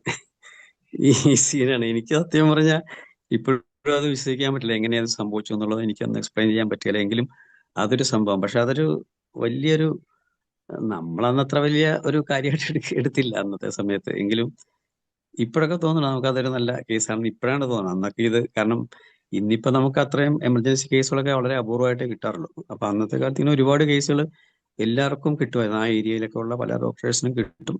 അപ്പൊ അങ്ങനെയാണ് കിട്ടിയത്.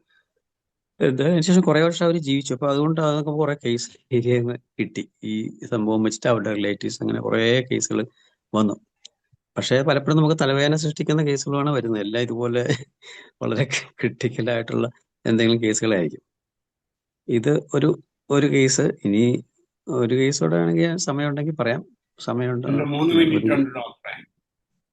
ആ വൈദ്യർ ഡോക്ടർ ഹാൻഡ് റൈസ് ചെയ്തിട്ടുണ്ട്. എന്നാ ശരി, ആയിക്കോട്ടെ. ശരി.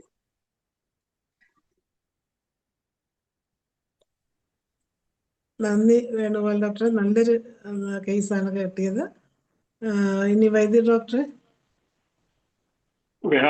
വേണുഗോപാൽ ഡോക്ടർ നല്ല കേസ് അവസരപ്പെടുത്തിയ സംഘടനയുണ്ട്. ശ്രീധരപ്രസാദ് ഡോക്ടറിന്റെ കേസ് സമയമില്ലാത്ത അവസ്ഥയിലാണ്. അത് ഒരുപാട് ഉപകാരം കിട്ടിയിരുന്നു.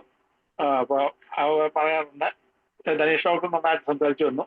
എനിക്ക് പറയാനുള്ളത്, ഇതിനെപ്പറ്റി നമ്മൾ ഡോക്ടേഴ്സ് എല്ലാവർക്കും നല്ല അനുഭവമുണ്ട്. അപ്പൊ ഇത് വാർദ്ധക്യത്തിലുള്ള ചികിത്സയെപ്പറ്റി എനിക്ക് പറയാനുള്ള പോയിന്റ് എന്താണെന്ന് വെച്ചാൽ, ഇപ്പൊ പുതിയ ഗവൺമെന്റ് വയോജനങ്ങൾക്ക് വേണ്ടി പ്രത്യേക പരിപാടി ആരംഭിച്ചിട്ട് നമുക്ക് വേണ്ട ഇൻവോൾവ്മെന്റ് കേട്ടാൽ ആര് ശ്രമിക്കും? ഡയറക്ടറേറ്റിന്റെ ശ്രമം നടത്തുമെന്ന് എനിക്ക് തോന്നുന്നില്ല അവിടെ സ്കീമൊക്കെ ഉണ്ടെങ്കിൽ. അപ്പോൾ പാർട്ടി സംഘടനകളൊക്കെ ശ്രമിക്കും തോന്നുന്നില്ല. അപ്പം IAPS എന്തെങ്കിലും ഈ കാര്യത്തിൽ തള്ളി ഈ കാര്യങ്ങൾ ബോധ്യപ്പെടുത്താൻ എന്തെങ്കിലും അവസരം ഉണ്ടാക്കണം, അതിനുള്ള ശ്രമം ആരംഭിക്കണമെന്ന് ഇവിടെ പങ്കെടുക്കുന്ന എല്ലാവരുടെയും പേരിൽ അഭ്യർത്ഥിക്കുന്നു. അത്രയും മാത്രമേ ഇപ്പം പറയാനുള്ളൂ. എബ്രഹാം വൈദ്യർ ഡോക്ടറെ, ഇന്ന് ഈ വിഷയം നമ്മൾ ഈ വേദിയിൽ വെക്കാനുള്ള ഒരു പ്രധാനപ്പെട്ട കാരണം തന്നെ IAPS ഇന്ന് തയ്യാറാക്കുന്ന വീഡിയോ നമ്മളുടെ ഹോമിയോപ്പതിയുടെ സാധ്യതകൾ എന്തൊക്കെയാണെന്നുള്ളതിനെ കുറിച്ച് ഒരു ഷോർട്ട് വീഡിയോ തയ്യാറാക്കി അത് നമ്മുടെ മിനിസ്റ്ററെ ഒന്ന് കാണിക്കുന്നതിനും അദ്ദേഹത്തിന്റെ അറിവിലേക്ക് വേണ്ടി കൊടുക്കുന്നതിനും കൂടെ തന്നെയാണ്. അപ്പം നമ്മളിപ്പോൾ കഴിഞ്ഞ ദിവസം IAPSന്റെ ട്രസ്റ്റ് മെമ്പേഴ്സ് എല്ലാവരും സ്റ്റേറ്റ് സാറിന്റെ നേതൃത്വത്തിൽ മിനിസ്റ്റർ പോയി കണ്ടിരുന്നു. അവര് വളരെ നല്ല രീതിയിൽ മിനിസ്റ്ററുമായിട്ട് കാര്യങ്ങളൊക്കെ സംസാരിച്ചു. അദ്ദേഹത്തിന് വലിയ ഇമ്പ്രഷനായി പോയി നമ്മൾ ഇങ്ങനെയുള്ള കാര്യങ്ങളൊക്കെ ചെയ്യുന്നുണ്ടോ എന്ന് അറിഞ്ഞതിലും. അതുപോലെ ഇനി എന്ത് കാര്യത്തിനും നമ്മളെ സഹായിക്കാമെന്നും പറഞ്ഞിട്ടുണ്ട്. പിന്നെ ഹോമിയോപ്പതിക്ക് വേണ്ടി എന്തൊക്കെ നിങ്ങൾ എന്തൊക്കെയാണ് ആഗ്രഹിക്കുന്നത്, എന്തൊക്കെയാണ് നിങ്ങൾക്ക് വേണ്ടത്, നിങ്ങൾക്കിപ്പോൾ പോരായ്മ എന്തൊക്കെയാണ്, അതൊക്കെ നമുക്ക് എങ്ങനെ പരിഹരിക്കാം എന്നതിനെ കുറിച്ചൊക്കെ ഒരു നല്ല രീതിയിൽ നമുക്കൊരു ചർച്ച വെച്ച് അതൊക്കെ പരിഹരിക്കാമെന്ന് സാറിനൊക്കെ ഒരു ഉറപ്പ് കൊടുത്തിട്ടുണ്ട്. അപ്പൊ എന്തായാലും ഇതിന്റെ തുടർ പരിപാടികൾ സമ്പർക്കമായിട്ട് നമ്മൾ മുന്നോട്ട് പോകുന്നുണ്ട്. അപ്പോൾ ഇതൊക്കെയാണ് നമ്മൾ ഈ IAPS ഇങ്ങനെ നടന്ന പ്രവർത്തനങ്ങൾ ഉദ്ദേശം. അതുപോലെ മറ്റു സംഘടനകളും ഒക്കെ പോയി മിനിസ്റ്റർ കാണുന്നുണ്ട്. പക്ഷെ നമുക്ക് കുറച്ചുകൂടെ ഈ പൊതുജന പിന്തുണ ഉള്ളത് കൊണ്ട് അങ്ങനെയുള്ള ആൾക്കാരെ കുറിച്ച് പ്രത്യേകിച്ച് നമ്മുടെ പിന്നെ സാറ് റിട്ടയർ ചെയ്ത ഫരീദ് ബാവക്കൻ സാറ് ആ കൂടെ ഉണ്ടായിരുന്നു.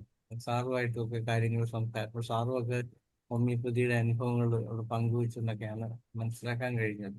അപ്പോൾ തീർച്ചയായും ഹോമിയോപ്പതിക്ക് അനുകൂലമായിട്ട് അല്ലെ മറ്റുള്ള സിസ്റ്റത്തിൽ നിന്നും ഒന്നും എടുത്ത് ഇങ്ങോട്ട് തന്നില്ലെങ്കിൽ പോലും നമ്മുടെ സിസ്റ്റത്തിന് കൂടുതൽ എന്തൊക്കെ ചെയ്യാൻ പറ്റുമെന്ന് ആലോചിക്കാം. ഒരിക്കലും മറ്റു സിസ്റ്റത്തിന് കൊടുക്കുന്ന അത്രയും നമുക്ക് തന്നില്ലെങ്കിലും നമുക്ക് കിട്ടാനുള്ളത് ഒരിക്കലും ഇല്ലാതാക്കില്ല എന്ന ഒരു ഉറപ്പ് നമുക്ക് കിട്ടിയിട്ടുണ്ട്. നമുക്കതാണ് ഏറ്റവും പ്രധാനം. ഹോമിയോപ്പതി ഒരിക്കലും ഇല്ലാതാകുകയല്ല, ഹോമിയോപ്പതിയെ കൂടി എങ്ങനെ വളർത്താമെന്നുള്ള ഒരു ചിന്താഗതി പുതിയ ഗവൺമെന്റ് ഉണ്ട്. പ്രത്യേകിച്ച് നമ്മുടെ ആരോഗ്യമന്ത്രിക്കും അതുപോലെ തന്നെ നമ്മുടെ മുഖ്യമന്ത്രിക്കും ഒക്കെ ഉണ്ട്. മുഖ്യമന്ത്രിക്കൊക്കെ നേരിട്ട് അനുഭവമുള്ളതാണ്. നമ്മുടെ ഈ വേദിയിൽ തന്നെ അദ്ദേഹം അന്ന് ഒരു ദിവസം നമ്മളോടൊപ്പം ഇരുന്നിട്ടുള്ളതാണ്, നമ്മുടെ ഇപ്പോഴത്തെ മുഖ്യമന്ത്രി. എന്തായാലും നമുക്ക് പരമാവധി കാര്യങ്ങൾ നേടാനായിട്ട് ശ്രമിക്കാം. ദൗർഭാഗ്യം എന്ന് പറയട്ടെ, നമ്മൾ ഉദ്ദേശിച്ച പോലെ നമ്മുടെ സീനിയർ ഡോക്ടർമാർ കൂടുതൽ പേര് ഇന്ന് എത്തിയില്ല. അതുകൊണ്ട് തന്നെയാണ് കൂടുതൽ പേര് ആൾക്കാർ എത്താഞ്ഞത് കൊണ്ടാണ് ഞാൻ കുറച്ച് അധികം സംസാരിച്ച് അതൊരു അധിക പ്രസംഗം പോലെ ആക്കിയത്. അത് എല്ലാവരും ക്ഷമിക്കണമെന്ന് അഭ്യർത്ഥിക്കുന്നു. നന്ദി ധനേഷ് ഡോക്ടർ. എന്തായാലും നമ്മളുടെ ഹോമിയോപ്പതി കൂടുതൽ ഉയരങ്ങളിലേക്ക് എത്തട്ടെ എന്ന് നമുക്ക് ആഗ്രഹിക്കാം. അതുപോലെ തന്നെ ഇതിന് ചീഫ് മിനിസ്റ്ററെ കാണുന്നതിന് വേണ്ടിയൊക്കെ നമ്മളുടെ പ്രസിഡന്റ് ഷഫീഖ് ഡോക്ടർ, നമ്മുടെ സെക്രട്ടറി മനോജ് ഡോക്ടർ, അങ്ങനെ എല്ലാവരും കൂടി പോയി അവർക്ക് പ്രത്യേക അഭിവാദ്യങ്ങൾ അർപ്പിക്കുകയാണ്. അതുപോലെ ഇന്നത്തെ ഒരു വിവരം പറയട്ടെ, ചെറിയൊരു സംഭവം. കഴിഞ്ഞ ദിവസം എനിക്ക് കിട്ടിയൊരു ന്യൂസാണ്. കാരണം ഇവിടെ നമ്മുടെ കോഴിക്കോട് മെഡിക്കൽ കോളേജിലെ ഇപ്പോൾ പുതിയതായിട്ട് അപ്പോയിന്റ്മെന്റ് കിട്ടിയ ഒരു ഡോക്ടർ ഇവിടെ വന്നിരുന്നു. നമ്മളിവിടെ പഠിച്ച ഒരു പയ്യനാണ്. അപ്പം ആലപ്പുഴയുള്ളതാണ്. അപ്പോൾ അവർ കോഴിക്കോട് കിട്ടി, അങ്ങനെ ഇവിടെ വന്നതാണ്. ഇവിടെ ഒരു സ്വീകരണം വെച്ചിരുന്നത് നമ്മുടെ ഡോക്ടേഴ്സ് ഡേക്ക് കുറേ പേർക്ക് കിട്ടിയിട്ടുണ്ട്. അപ്പോൾ അതിനകത്തൊരു അവർ കുറച്ചുപേര് എന്നോട് പറഞ്ഞൊരു സംഭവം, ഈ ആരോഗ്യമന്ത്രിയുടെ ഇപ്പോഴത്തെ പ്രൈവറ്റ് സെക്രട്ടറി ആയിട്ടിരിക്കുന്നത് അത് പിന്നെ പേര് ഞാൻ പറഞ്ഞുപോയി, വളരെ ഈ മറ്റേ വീണ ജോർജ് പിന്നെ ആരോഗ്യമന്ത്രി ആയിരിക്കുന്ന സമയത്ത് ഒരു ഇഷ്യൂ ഒക്കെ ഉണ്ടായല്ലോ, ഒരു സൂപ്രണ്ട് നമ്മുടെ ട്രിവാൻഡ്രം ഇതിലെ ഹെൽത്തിലെ ഒരു കക്ഷി ഒരുപാട് ആരോപണമൊക്കെ പറഞ്ഞ് പുള്ളി അതിൽ നിന്ന് റിസൈൻ ചെയ്യുകയൊക്കെ ചെയ്തൊരു ആളുടെ പേര് ഞാൻ വിട്ടുപോയി, എല്ലാവർക്കും അറിയായിരിക്കും. അദ്ദേഹമാണ് അലോപ്പതി ഡോക്ടറാണ്, ഇദ്ദേഹത്തിന്റെ പ്രൈവറ്റ് സെക്രട്ടറി. അപ്പൊ അതുകൊണ്ട് നമ്മുടെ ഫണ്ട് ഇവര് പല കാര്യങ്ങൾക്കും ചെന്നപ്പോൾ നമ്മുടെ ഫണ്ട് ഇവര് അലോപ്പതിക്ക് തന്നെ ഫണ്ടില്ല ഇരിക്കുകയാണ് എന്നും പറഞ്ഞിട്ട് ഒരുപാട് കാര്യങ്ങൾ ചെയ്യാനുണ്ട്. അതുകൊണ്ട് കുറെ ഫണ്ട് വെട്ടിക്കുറച്ചെന്ന് ഇവരെൻ്റെ അടുത്ത് പറഞ്ഞു. ഈ നമ്മുടെ സ്റ്റുഡൻസ് ആണ്, അവരിങ്ങനെ ഞങ്ങൾ വെറുതെ സംസാരിച്ചപ്പോൾ ഇങ്ങനെ പറഞ്ഞു. അപ്പൊ അത് ആരെങ്കിലും അതിന് ഇടപെടണം. ഫണ്ടിങ്ങനെ കുറെ ശതമാനം ഫണ്ട് അവര് കുറച്ചിട്ടുണ്ടെന്ന് പറഞ്ഞു. എത്രമാത്രം എനിക്ക് അറിയത്തില്ല. അവർ പക്ഷെ നേരിട്ട് പോയിട്ടുള്ള കാര്യമാണ് പറഞ്ഞത്. അതുകൊണ്ട് അത് ഏതെങ്കിലും വിധത്തിൽ അറിയാൻ നമുക്ക് മാർഗം ഉണ്ടെങ്കിൽ അതും കൂടെ അറിയാം. അത് ഞാനൊന്ന് ഓർപ്പിച്ചെന്നേ ഉള്ളൂ, ഇങ്ങനെ കിട്ടിയൊരു ന്യൂസ് ആയതുകൊണ്ടൊന്ന് ഓർപ്പിച്ചെന്നേ ഉള്ളൂ. അപ്പൊ ടോട്ടൽ ഫണ്ടിൽ നിന്ന് കുറയുമ്പോ നമ്മുടെ ഇപ്പോൾ തന്നെ കുറവായിരിക്കും, അതിന്റെ കൂടെ കുറച്ചും കൂടെ ഏതായാലും ധനേഷ് ഡോക്ടർ അതൊന്ന് ശ്രദ്ധയിൽപ്പെടുത്തണേ. ശരിക്കും തിരക്കിയിട്ട് മതി. അത് വിവരം എൻ്റെ അടുത്ത് പറഞ്ഞത് അവര് ലെവലാണ്. അവര് കോഴിക്കോട് കോളേജിൽ നിന്ന് വന്നവരാണ്. അപ്പൊ അവർക്ക് പല കാര്യങ്ങളും ഹെൽത്ത് മിനിസ്റ്റർ കോളേജിന്റെ പ്രവർത്തനങ്ങൾക്കുള്ള ഫണ്ടാണോ അതോ മറ്റെന്തെങ്കിലും ആണോ? പൊതു അങ്ങനെയല്ലോ, നമ്മുടെ ഹെൽത്തിന്റെ ഫണ്ടെന്ന് പറഞ്ഞാൽ തന്നെ പ്ലാനിങ്ങിൽ വരുന്ന ഫണ്ടാണല്ലോ. അപ്പൊ അത് ഓരോരോ ഇതിലേക്ക് ഡിവൈഡ് ചെയ്യാണ്. കോളേജിന്റെ അല്ല, പല ജനറൽ ആയിട്ടുള്ള ഫണ്ടിൽ നിന്ന് തന്നെ ആയിരിക്കും. ഹോമിയോപ്പതിയുടെ ഇത്തവണത്തെ ബഡ്ജറ്റ് നമ്മൾ നോക്കിയായിരുന്നോ ആരെങ്കിലും? അതില് നമ്മുടെ ബഡ്ജറ്റിൽ എത്രയാണ് കഴിഞ്ഞ വർഷം അതേ തന്നെയാണോ വെച്ചിരിക്കുന്നത്? അതിൽ നിന്ന് എത്രയെങ്കിലും ശതമാനം കൂടുകയോ കുറയുകയോ ചെയ്തതായിട്ട് ആരെങ്കിലും ശ്രദ്ധിച്ചിട്ടുണ്ടോ? ആരെങ്കിലും ഉണ്ടെങ്കിൽ ശ്രദ്ധിച്ചത് ആരെങ്കിലും ഉണ്ടെങ്കിൽ ഒന്ന് ഹാൻഡ് റൈസ് ചെയ്യണം. ഇല്ലെങ്കിൽ നമുക്ക് അതിനെ കുറിച്ചൊരു പഠനം തന്നെ വളരെ റീസെന്റ് ആയിട്ട് നടന്നൊരു കിട്ടിയൊരു ന്യൂസാണ്. അപ്പം അതിന്റെ സത്യസന്ധത അറിഞ്ഞിട്ട് വേണം നമ്മൾ ഇങ്ങനെ. അവര് പറഞ്ഞത് തെറ്റല്ല, അവർ ശരിയായിട്ട് തന്നെയാണ് പറഞ്ഞത്.